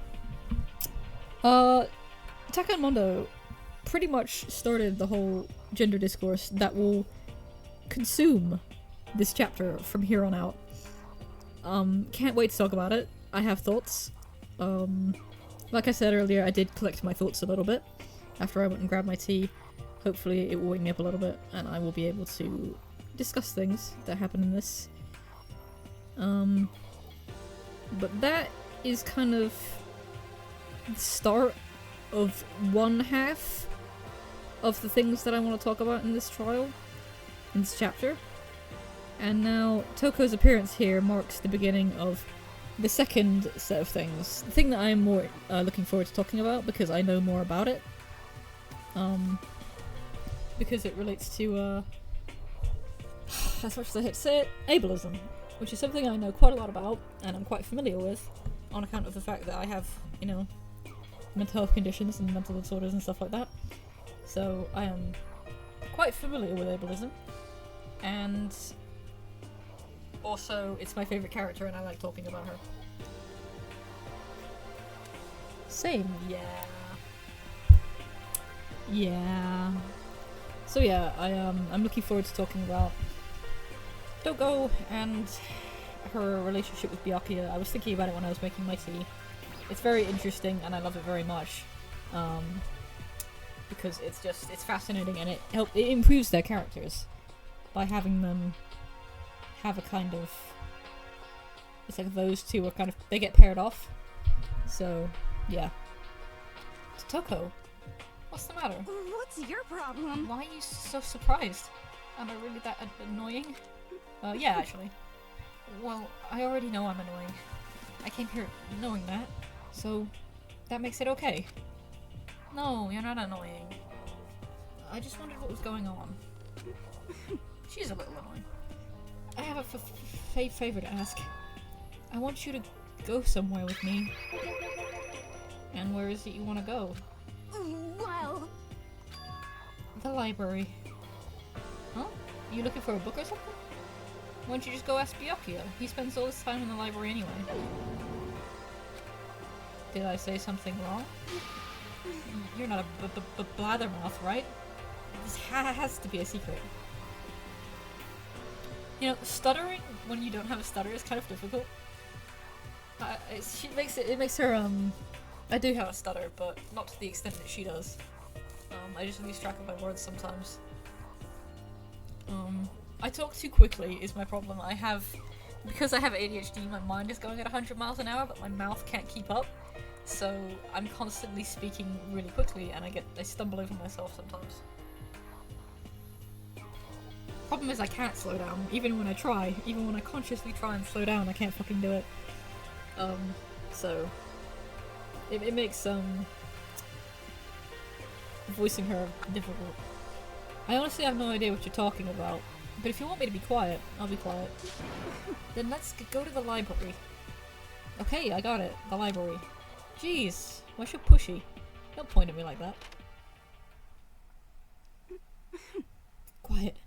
Be quiet when you go in. Don't let him see you. She actually was starting to get annoying, but I did what she said and gently crept into the library. Yo. Unsurprisingly, Byakuya was there by himself, absorbed in a book. He's here. He's really here. Oh, good grief. Okay, Makoto, go talk to him. What? Stop being so loud. Just hurry up and go talk to him. You go talk to him if you want to so bad. I can't. I don't want to interrupt him. That's kind of crazy. They're bickering like a pair of idiots while he's trying to read. Yo. He seems to be really focused on that book. It doesn't seem like the best time to talk to him. Hey, you. What are you doing back here? I hate even having to look at you. Ah, so you noticed me, huh? Naturally. Of course. Now hurry up and leave. And take her with you. Hey, Byakuya? Remember how you said, don't be a woman who dominates weak men, be a woman dominated by a strong man? Oh, I never said that. That is not something he would ever say. Look at him. Look, he's so pissed off. He's so, like, get the fuck out of my sight right now. Well, actually, I just thought it sounded like something he might say. Get out. And go take a bath. You smell. Don't make me repeat myself. Don't make me say it again. go now before your stench latches onto the entire room. Okay. He did not stand for any of that. He's like, I'm reading my fucking book. He really dug into us there. Maybe he's in a bad mood. She seems super depressed. Did he really upset her that much? Byakuya, to go that far. He must be really concerned about me. Huh? He told me to take a bath and everything. He must really care about my well-being. Hey, Makoto, what do you think? Think? About what? Do you think that Byakuya and I would be good together? No, absolutely not. 0% chance. Under no circumstances. He hates you. Did you see the way he just spoke to you? Well, now, I don't really know. Maybe. That's true. There's really no way to know. But the distance between us doesn't change our love. Because as soon as you realize your feelings, the love is born. That's how love works. You've written a lot of romance novels, and yet somehow you still don't really seem to understand quite how that works. Okay. There might come a day when you understand. Maybe. Someday. Well, bye. Ah, young love. Ah! Who would have ever guessed she would go for someone like him? But eager passion can also be scary. Sometimes that leads people off in the wrong direction.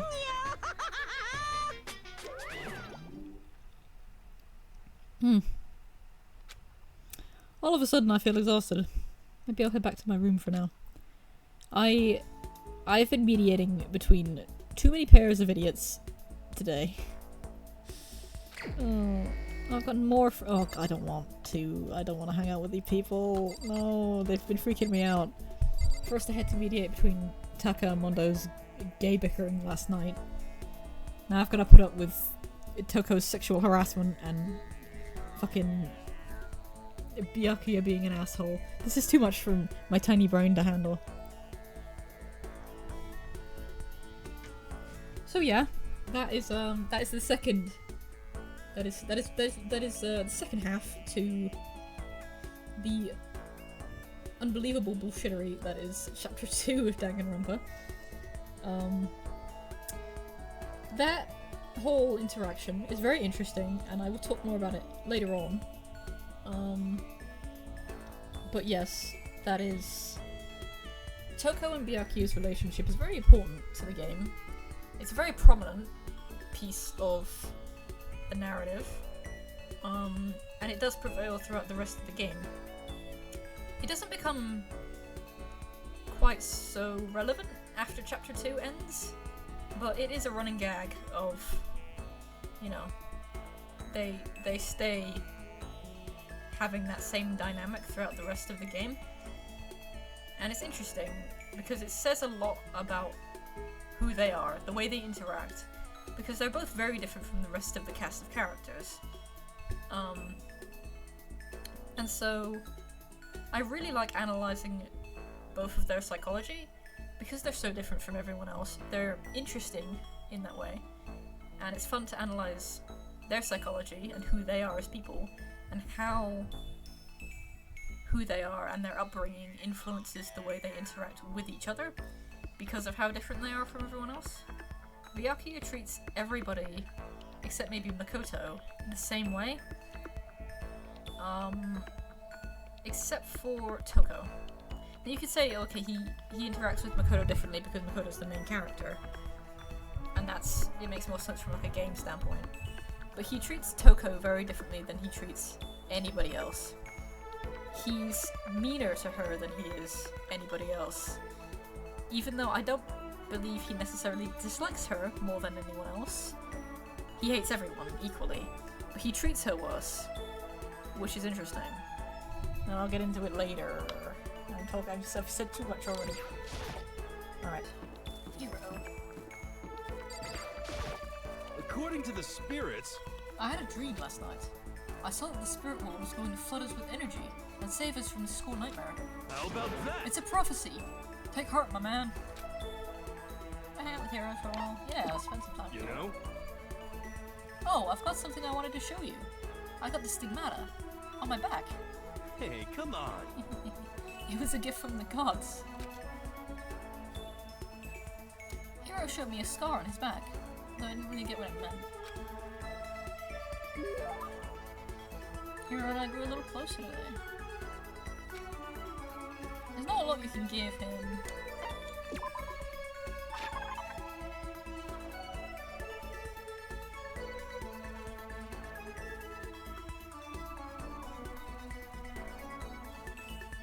You can give him this crystal skull. I know Byakuya likes that as well, but I also have a lot of other items that Byakuya likes. What the?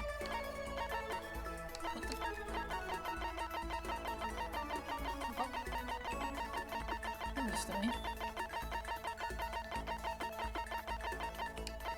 Yeah. A crystal skull. You like this, right? Wow! Such mysterious power! This is a true blue. Ooh, part. Makoto, the dawn of a new era draws near. Seeing Hero so pleased with something I gave him makes me happy.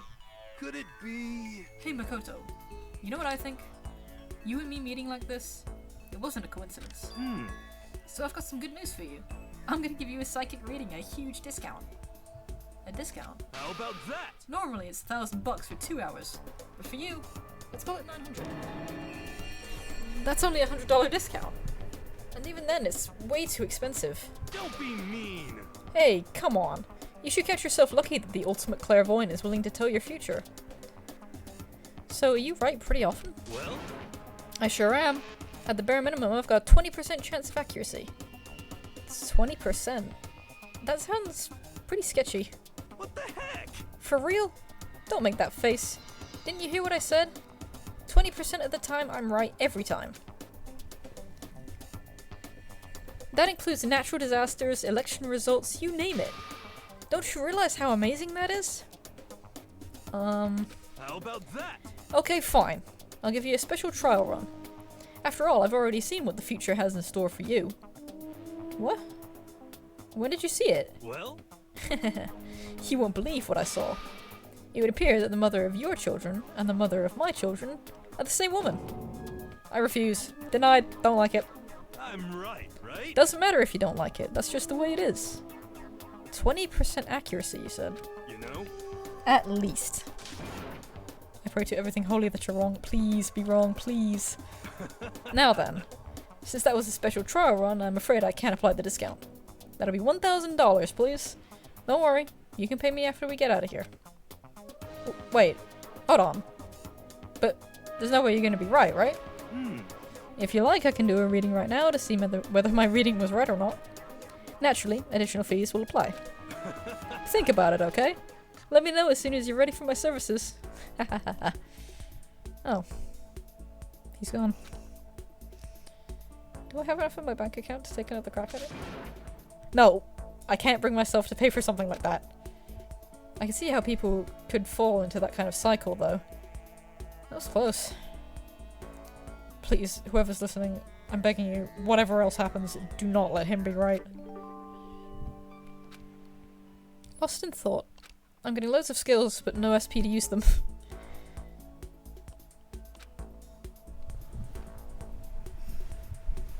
I would just like to check my presents a second. Oh, Bethany, you're here! Oh my god! Hello. Shut up, Monokuma.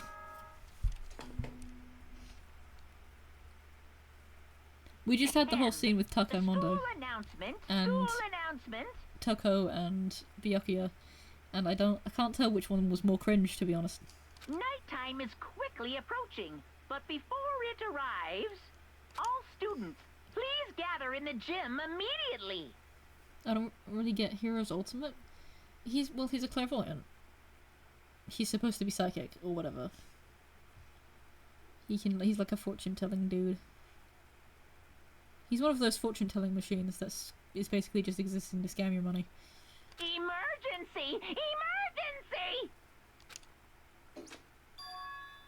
Gather in the gym? Why now, all of a sudden? I really don't like the sound of this. Yeah, but only 20... Oh, yeah. Well... Yeah... I mean, I thought it was 30%. That's even worse. That's even worse than I thought it was. His, he really does have probably the shittiest skill of everyone here. Even the swimmer and the rider have better, probably more useful talents than fucking heroes. I'm right sometimes, but not often. Not even, like, I mean, I guess for a psychic, those are pretty good odds, considering they're almost always wrong. And they're also almost always scamming you out of your money. But, 20% is, like, if you're only right 20, how do you measure that? How do you measure how often you're right? You could just be getting really lucky. It depends on what he says as well, because if he says like, oh, there's a 50% chance the sun will come up tomorrow, well, yeah, it will. You'll probably see the sun at some point during the day. That doesn't necessarily mean he's some sort of psychic. That's just how the world works, and you can figure it out just by thinking about how physics is. It's not really, it doesn't make him like some sort of super crazy occult guy.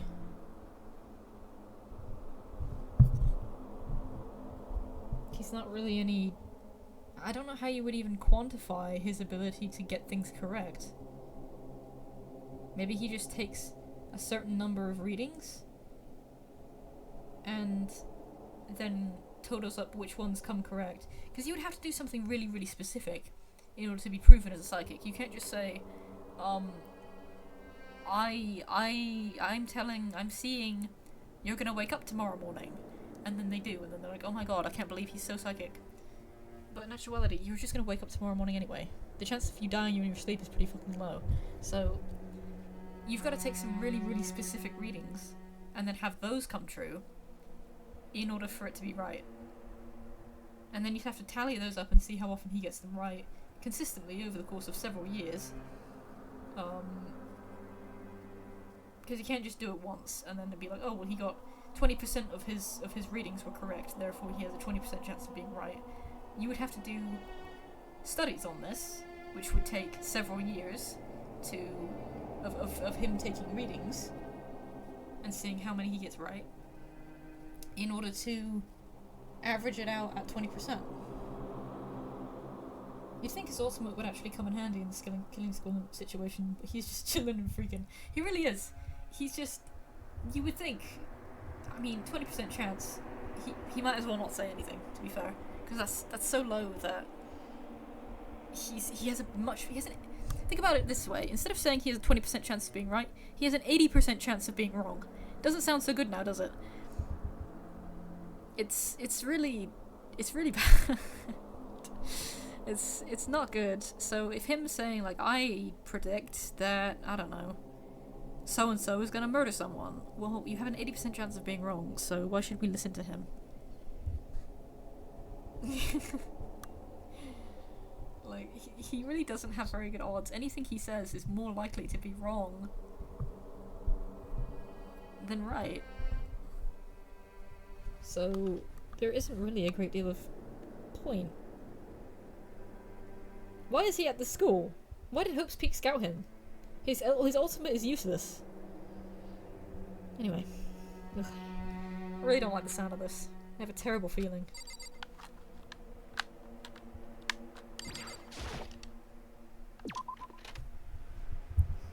Also, it's good to see you. How are you? Oh god. I see my wife. Oh, Kyoko. Did you hear the announcement just now? Indeed. Yes. I don't want to go, but we don't have any other choice, right? Right. I can't imagine it's going to be good news. But it's not a good idea to defy him here and now. Goodbye. So I'm going on ahead. I really can't do anything except what Monokuma tells me. Oh no. Yo. Hey man, you about to head in? Yeah, has everyone already gone on ahead? Shit. Looks that way.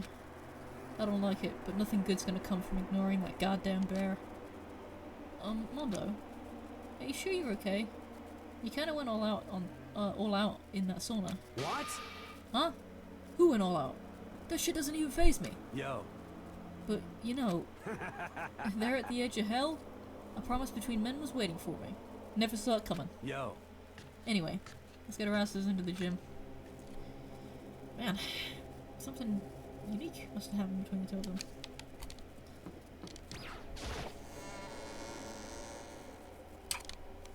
Yep. I am not reading into it too much. What happened between them was pretty gay.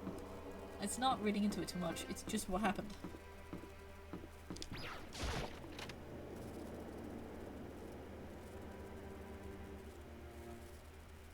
Yo. Hey, Hifumi. How come you haven't gone in yet? Why is that? Mr. Naegi, don't scare me like that. Sorry, but we really should go inside. No, don't go. You can't go. That's what my ghost friend is telling me. I don't feel good about it either, but we can't just ignore this. Damn. That's true too. I suppose. I guess we have no choice. I have to go too.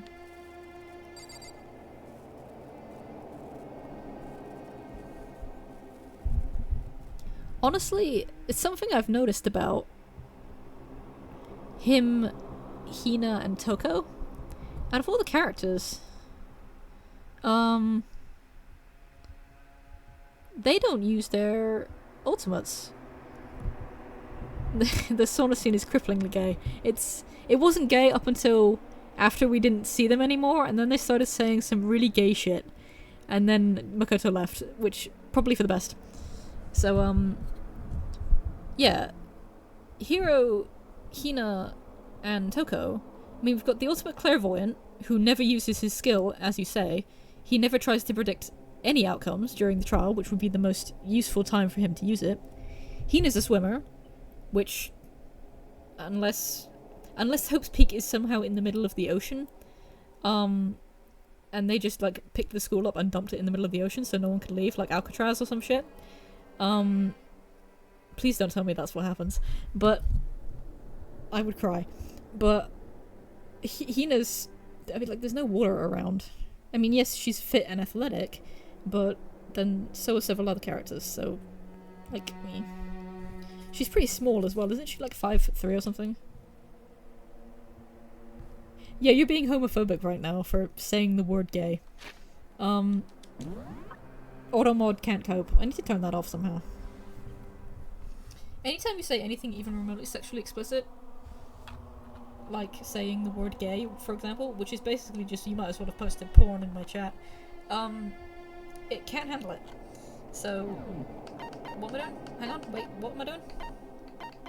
Report card. I forget. Yeah, she's 5'3", like, she's pretty small. She's a little small. She's shorter than Toko, who is, like, a stick. So, her ultimate pretty much never gets used. Speaking of Toko, I don't think her ultimate ever gets brought up ever, except in regards to hanging out with her, when she talks about, like, romance novels and shit. But her, in the grand scheme of things, her ultimate is pretty useless too, because when are you going to bring up... I mean, you could argue that she has a lot of knowledge about words and vocabulary and the English language, but when is that ever going to be relevant either during a murder investigation or during a murder trial? Her ultimate never gets brought up either. Really, the three of them are kind of the most useless ones here when it comes to their talents.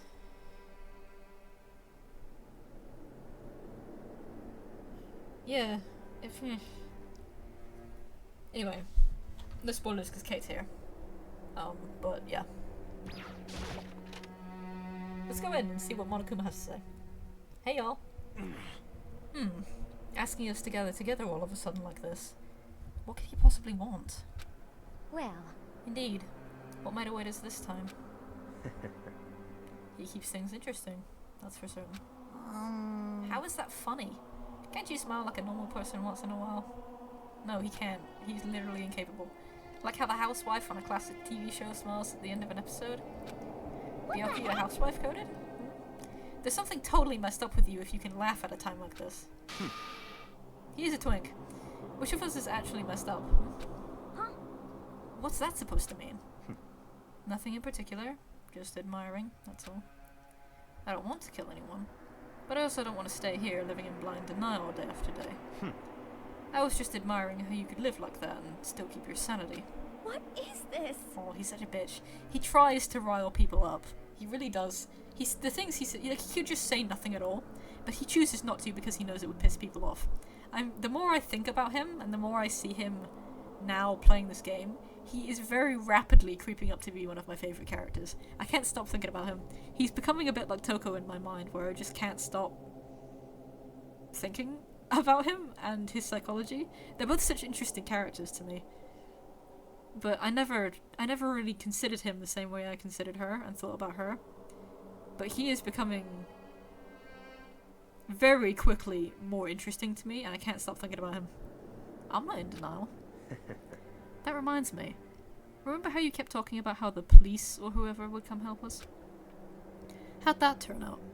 It seems to me there's no sign whatsoever of possible rescue. Well... That's just... Huh? I wonder what actually happened. Certainly.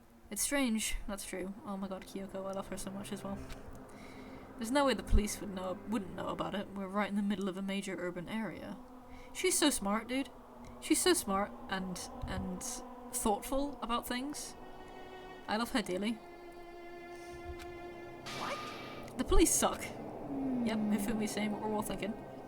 On the contrary, the mastermind may be just that powerful. To take control even of the police. Well, it doesn't take much to bribe the cops, particularly in an area like Japan, which is, like... I mean, you think America has bad cops? Take a look at Japan's police force. They solve the majority of their crimes, and by solve, I mean they just sort of throw them out. Could it be? They're extremely corrupt. It would not take... Like, whoever is in charge of this mastermind shit, just bribe them with, like, a couple of yen and a box of donuts, and then the entire police force will turn a blind eye to what's happening at Hope's Peak right now. Oh, this might not be related, but... then don't say it. Nope. Gonna say it. It's not like some occult mystery. I love the interactions between these two, to be honest. They're both pretty stupid, so seeing them interact is funny to me. It's about last night. I was near the main hall, just staring off into space. Been there, hero, been there. When all of a sudden, I heard it. Huh? You heard what? A sound that... I don't really know what it was. What kind of sound? Well, like I said, I don't really know. But if I had to describe Could it be? it was like... a construction site, I guess. A construction You're site. serious? I mean, I could just be making that up. I only just barely heard anything. Then you definitely made it up. It must have just been the sound of the ocean in that head of yours. Say, what? What you talking about, Toko?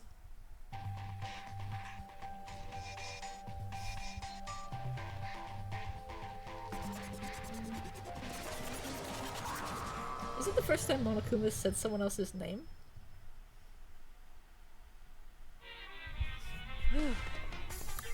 He's arrived. What Hiro heard wasn't the sound of construction, but it could have been an explosion. Huh? Or maybe a machine gun. That can kind of sound like a construction in a way. What are you talking about? What?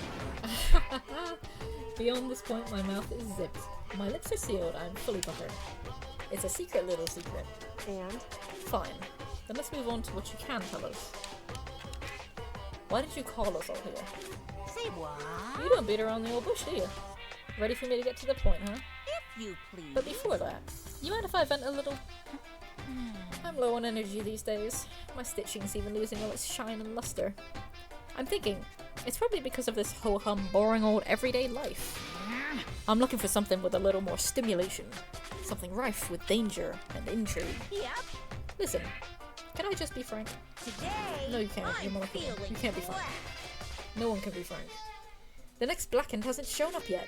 And I'm getting bored. Hey, So I've decided to come up with a new way to motivate you.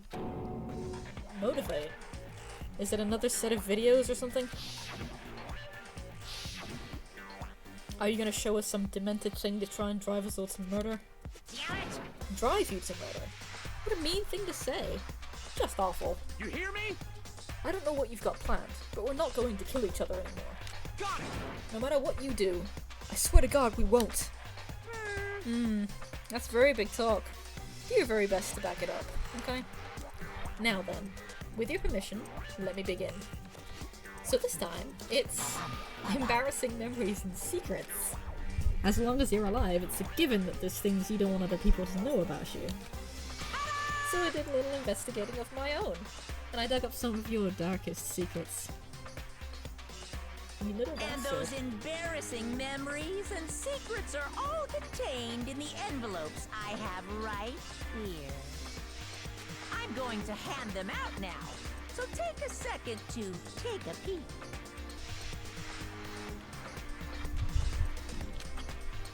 As Monokuma spoke, he tossed the envelopes at her feet. I quickly snatched the envelope with my name written on it. I nervously pulled out what was written inside, and my entire body suddenly went rigid.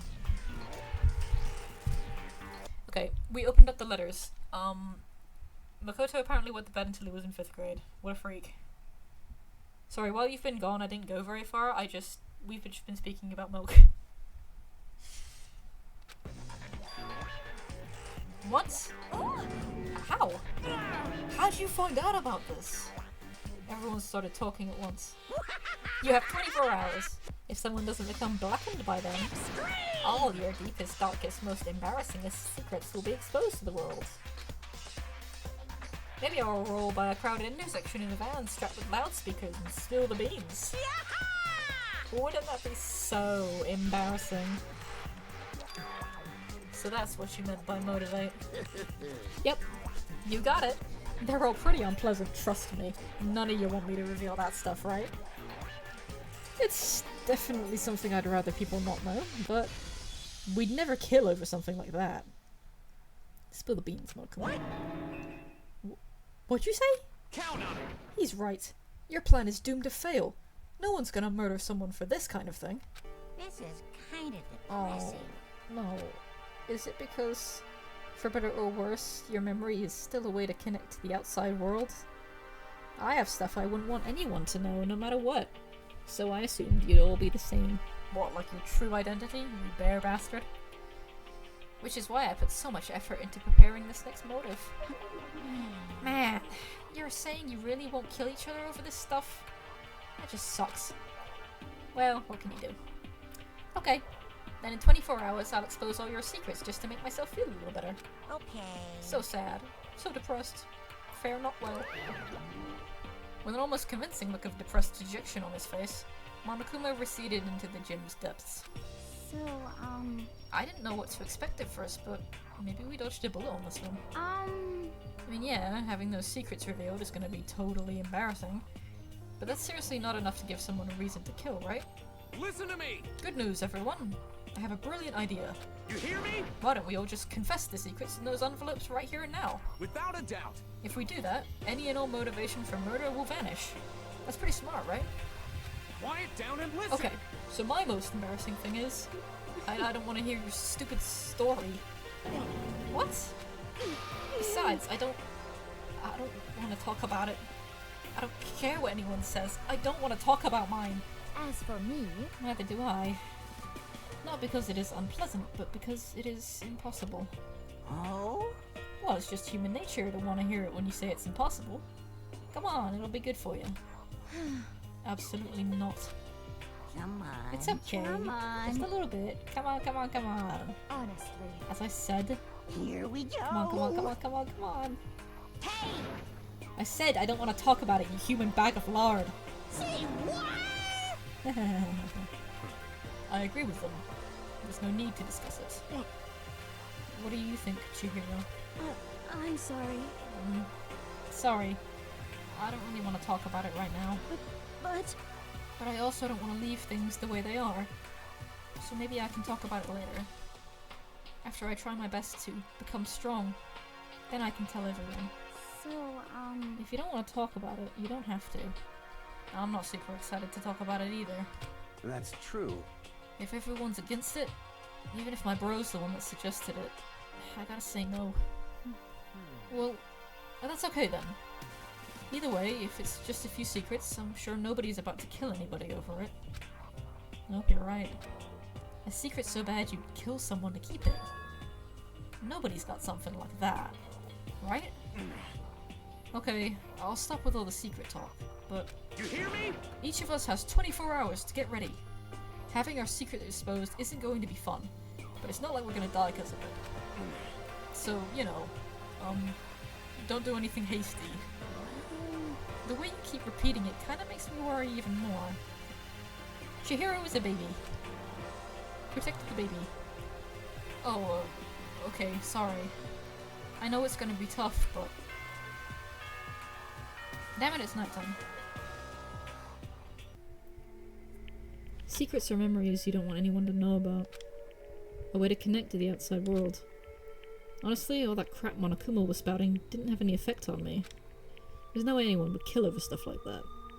At least, that's what I thought. But maybe I was just being optimistic. Which is probably why, without too much of a struggle. Jeez, I'm more tired than usual. Super tired today. I fell asleep.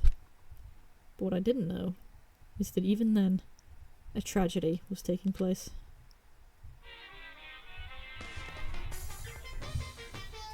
I mean, I don't think that Makoto, like, he went to vet until 5th grade. What's 5th grade?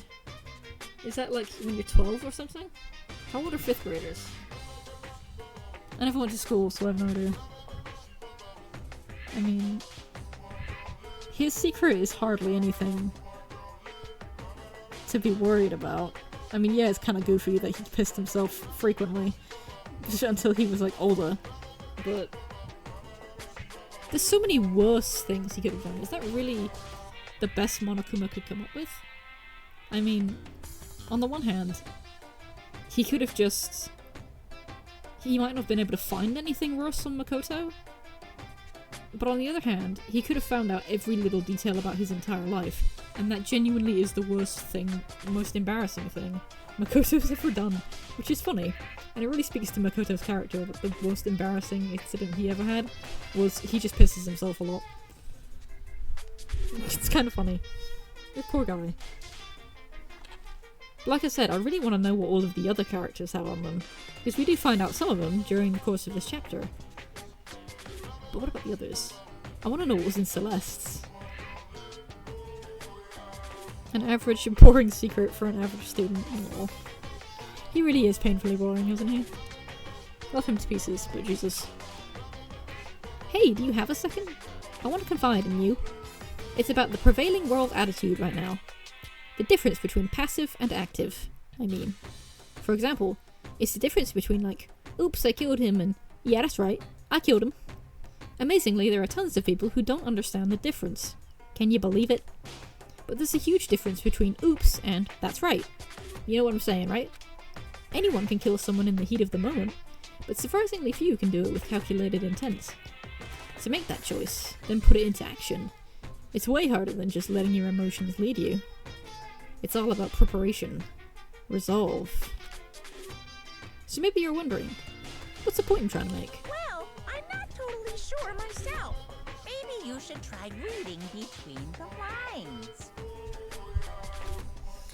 What you're saying is relating to the next trial, yeah? Morning.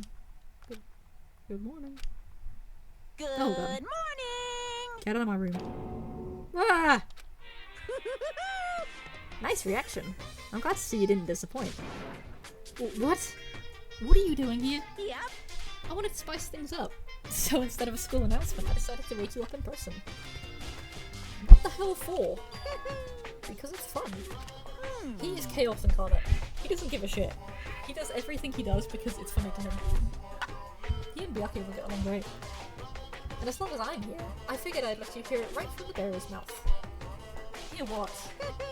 Are you sure you should be acting this laid back? I mean, even though something happened to one of your buddy classmates. What? Say what? What? Your face is all blue, like someone on the verge of death. What happened? What are you talking about? That's for me to know and you to find out. Good luck! Something's happened to someone. Is it... Was it... No, it can't be. There's no way someone would. But... What if... No. What ifs are pointless. Especially now when... The dining hall. I need to get to the dining hall. What's on, y'all? Ah, Makoto. Are you okay? Hey. Did Monokuma talk to you too? Hiro, Hina, Sakura, and... this dick. Byakuya. You're the only ones here? Where's everyone else? So few people have showed up, it makes you wonder, like, who could it be? Who could it be that's gotten themselves into trouble? Either they're already off trying to verify what Monokuma said, or they've fallen victim to the something that Monokuma mentioned. The something? Perhaps. It can't be. Has it happened again? Murder? After hearing what Monokuma had to say, the worst possibility forced its way into my mind. It took everything I had to drive that thought away. So, if something really did happen, does that mean someone did it because of what happened yesterday? Huh? It can't be. That stuff was just a bunch of old memories. Just old memories? Don't be so sure about that. Clearly someone felt it was more important than that. Huh? To judge someone else's values based on your own outlook. Do you realize how dangerous that is? What the heck? Why didn't you say something yesterday? Naturally. Did you already forget? This isn't a co-op game. It's every man for himself. What good does it do me to go out of my way to help you? Just the worst. Stop saying that already. You're just the worst. He is the worst. There's something wrong with him, for serious. Did he get brainwashed or something? No, he's just a dick. Wait. That's not important. What matters right now is that we find out what happened. That's fine. She's right. Let's all split up and begin looking. The game's afoot. God, you choke. Alright, what happened? Where are they?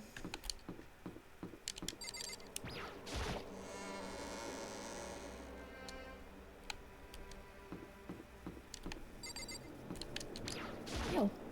Am I really short or something? Why do I have to look up at literally every character? Hey Makoto. Honestly, what do you think? Huh? About what? You're serious? About Byakuya. You think he's being brainwashed or what? I don't know. You know more about that kind of thing than me, right? What? What's that supposed to mean? Well, I mean, you're some kind of psychic, right? Hey. Listen, Makoto, I think you've completely misunderstood what it is I do. I don't think anyone understands what it is you do. Okay, listen. Fortune telling is like... Well? It's totally different from brainwashing or hypnosis or any of that pseudoscientific bullcrap. I need you to understand that. Yeah, nothing pseudoscientific about psychics. So you expect me to think fortune telling isn't pseudoscience? Sorry, but I don't think I want to get yelled at. Okay. I'm guessing Byakuya just went straight here. Yep. Douchebag. There's nothing here of interest. Don't you agree? You should go look somewhere else. Thanks. Alright, fine. Huh? The door is open.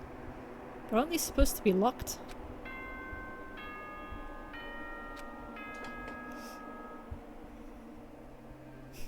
For this investigation, I have unlocked the doors. Please look around to your heart's content. Thank you. Investigation? It's all clear now. Just as I thought. Byakuya. I see. Judging from what he just said, there can be no doubt a murder really has taken place. Come on. And the locker rooms. They're suspicious. Very suspicious indeed, wouldn't you agree? Huh? Suspicious? No. There's nothing about them that's any different from any of the other areas. It seems nobody searched the locker rooms. Let's start with the girls' locker room. He was muttering as if talking only to himself. Without waiting for a reply, he pressed his hand against the girls' locker room door. What a weirdo. He's awfully eager to go in there, don't you think? It's almost like he knows there's something in there that we don't. And the door swung open without a sound. In that moment, time seemed to freeze.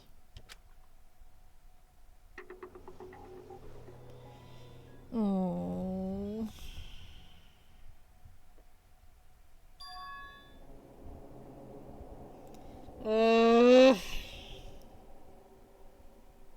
Fuck this. Fuck this game and fuck this shit. I hate this. I hate this whole thing. It frustrates the fuck out of me. Anyway. What? I don't know how long it took for me to fully comprehend the reality of what I was looking at. But as soon as I did... Look at that. A wild, almost primeval scream escaped from my mouth. I don't think that's what you can describe that noise as. Oh.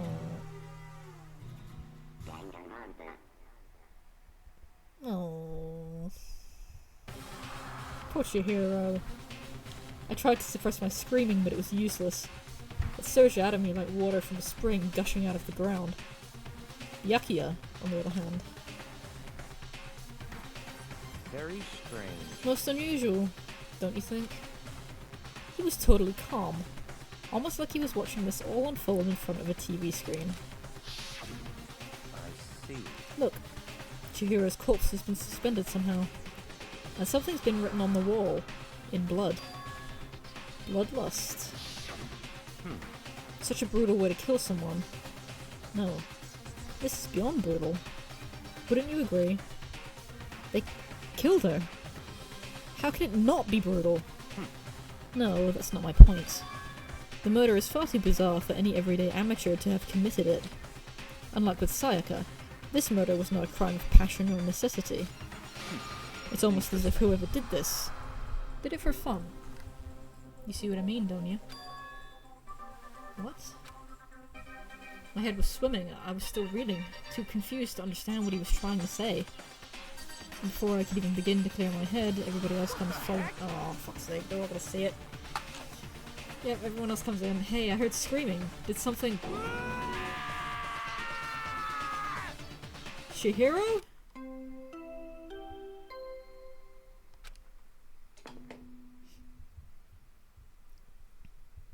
A body has been discovered!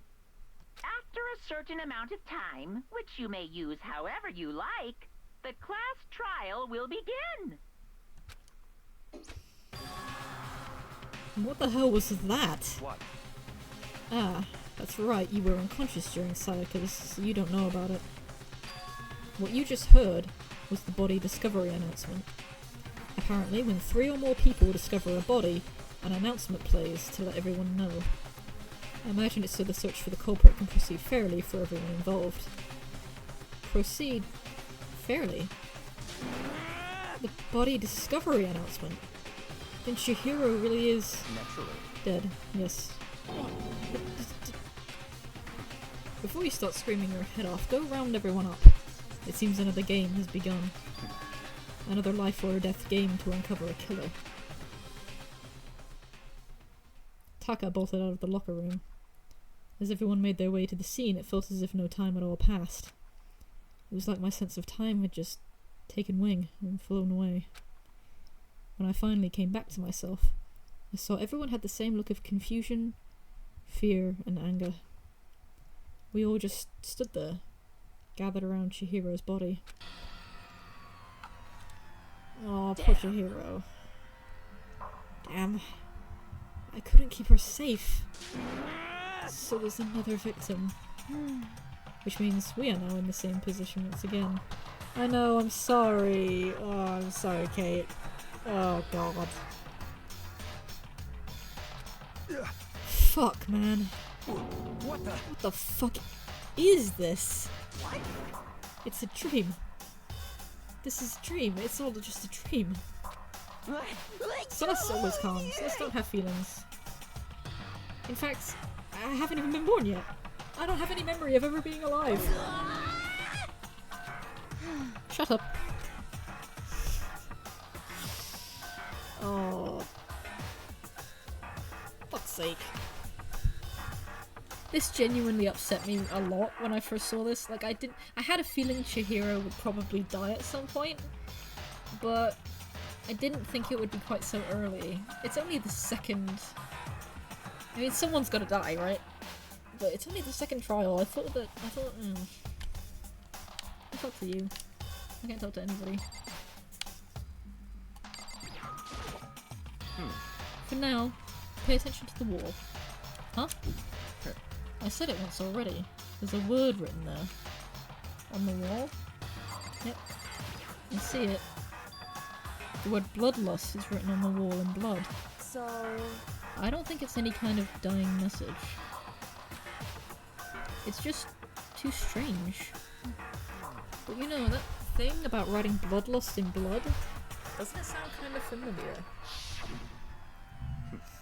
A murderous fiend who kills again and again using a bizarre and brutal method.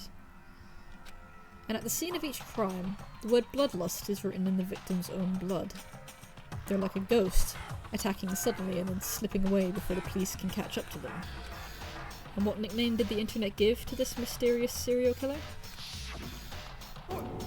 Genocide Jack! Genocide Jack. The murderous fiend whose grisly attacks were famous all across the country. The ultimate murderous fiend, creating a reputation of abnormal, downright cruel killings. What is this? Why is the blood pink? I'm not actually entirely sure. I think it's just for stylization. I'm pretty sure. I could look that up actually.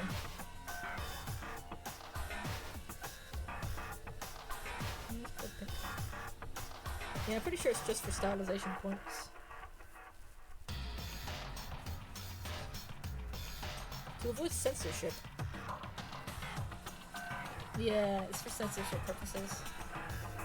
So, they couldn't have... I think that's done a lot in Asian countries actually, because it's a bunch of basically children running around killing each other. They couldn't have red blood because that's too dark and gruesome, so they made it pink for censorship. But also, it works really well because it adds a little bit of flair to it. Because the blood is it's not just pink, it's like a really bright, vibrant neon pink. It's like the pinkest pink.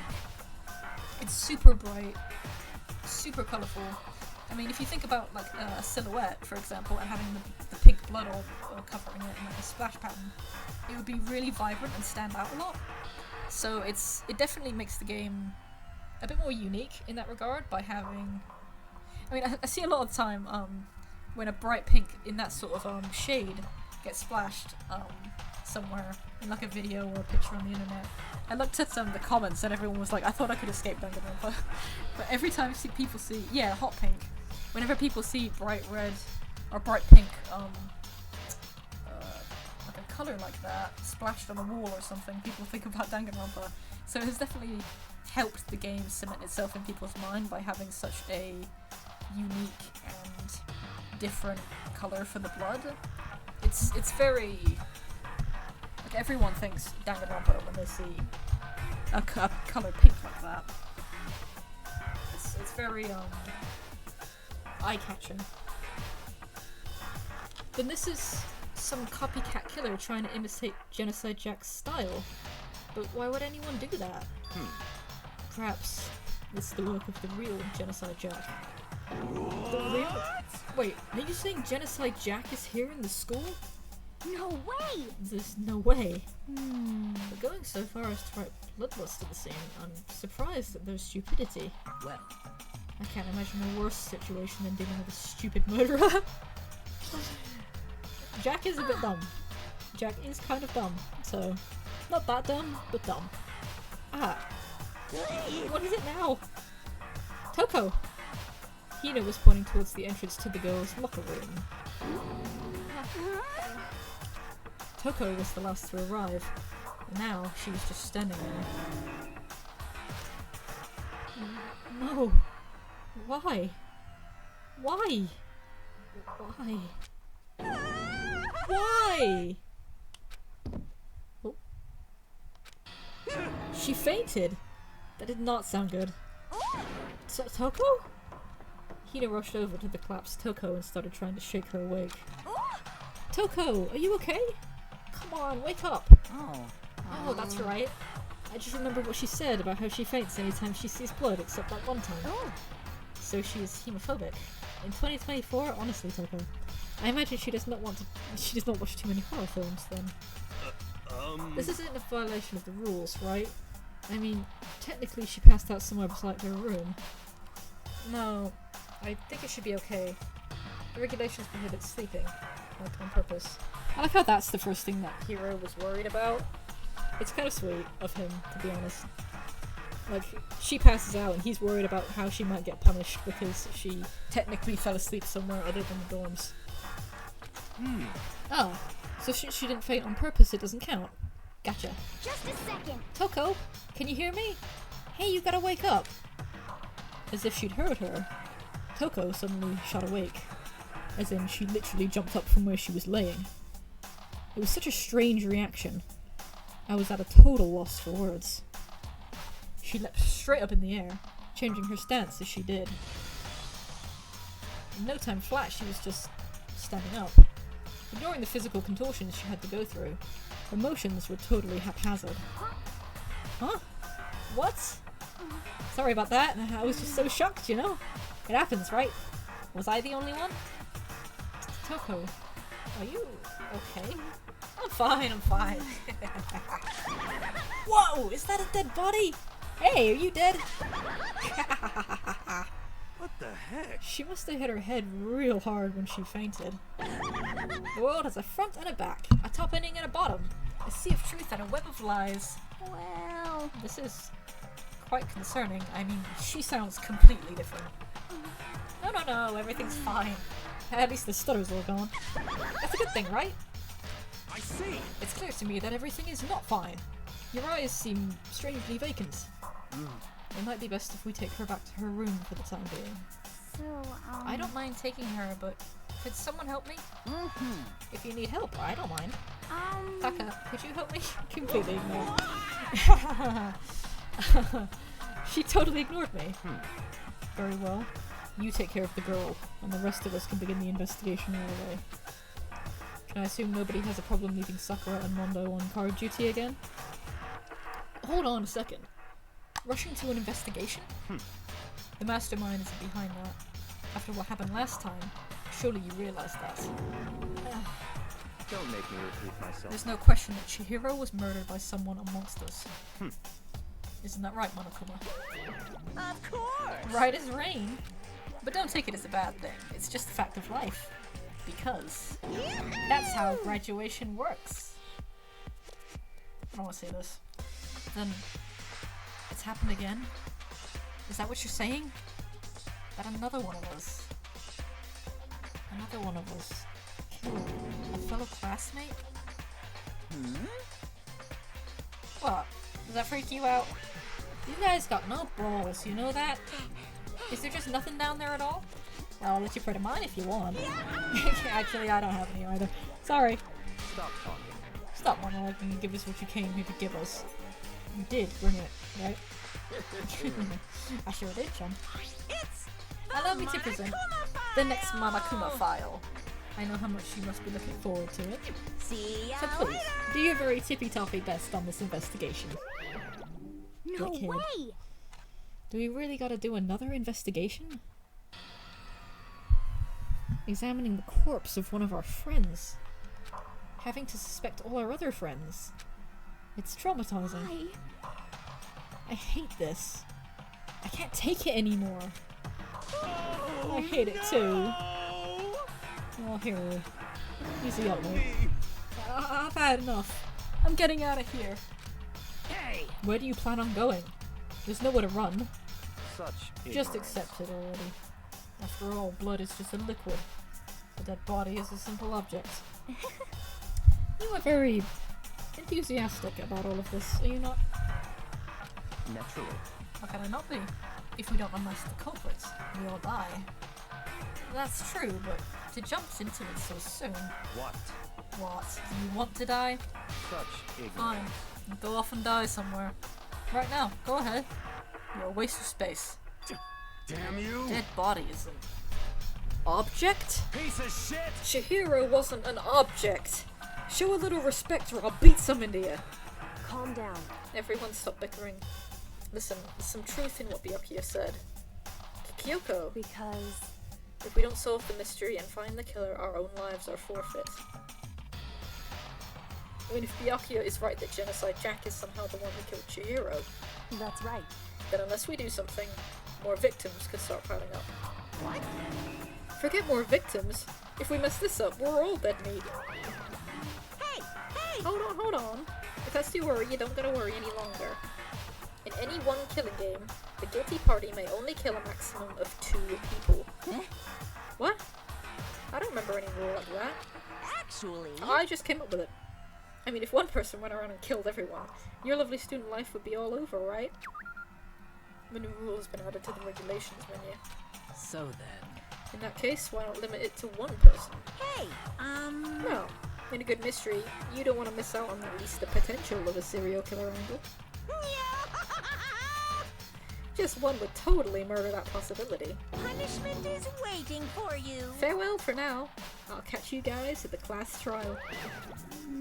I can't say I understand his thinking, but if we can kill up to 2 people, then one more person's life could still be in danger.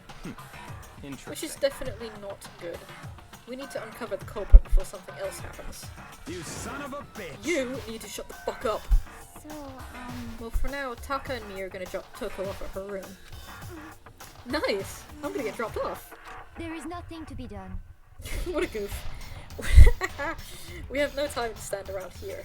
We must begin our investigation tout de suite. If we do not solve the mystery of who killed Chihiro, Is that okay? then we will quickly follow her into the afterlife. That's true. I hate this. But if I want to survive, me and everyone else, we have to do it. We don't have any other choice. Investigation time! First, I better check the Monokuma file to see exactly what's going on. The victim was Chihiro Fujisaki. The time of death is estimated to be around 2 a.m.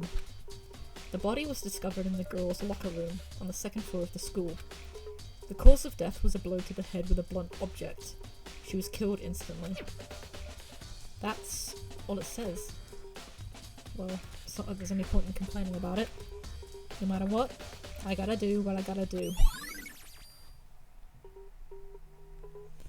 It's very vague compared to the last one. Hey Makoto, do you have a second? Huh? Did you need something from me? Naturally. Of course. Life without purpose is quite dull, you know. So what do you need? I'm going to let you cooperate with me during my investigation. Oh, you're going to let me? Oh, how fucking generous of you. Huh? What? I'm purchasing your talent. With money? Wait, you're gonna give me money? Okay, I'm rethinking this. I'm purchasing your talent, the same talent which allowed you to solve Sayaka's case. solve? No, I just... Stop talking. You seem to have some limited use, which is why I've chosen you. For fuck's sake. Yeah. What a dickhead.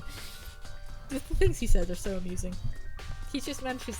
Even when he's, like, just speaking normally, he manages to weave about 5 insults into every single sentence he says.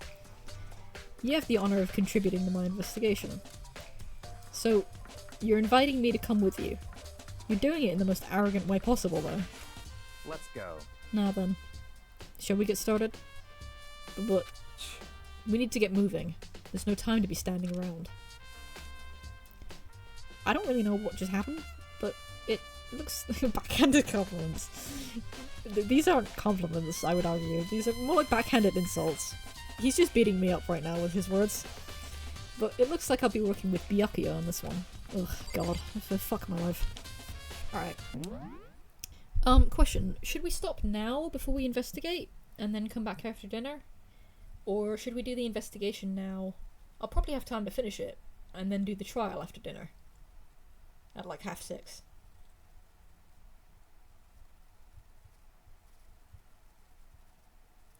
Yeah, but... Yeah, well, yeah. I mean, to be fair, he did kind of compliment me by saying that I was smart enough to solve Sayaka's trial. And then immediately insulted me again by saying that that was pretty much the only thing I have going for me. Is he wrong though? Because I'm the one that keeps going around saying about how painfully average I am. So he's just saying what I've said about myself, but in a more overtly mean way.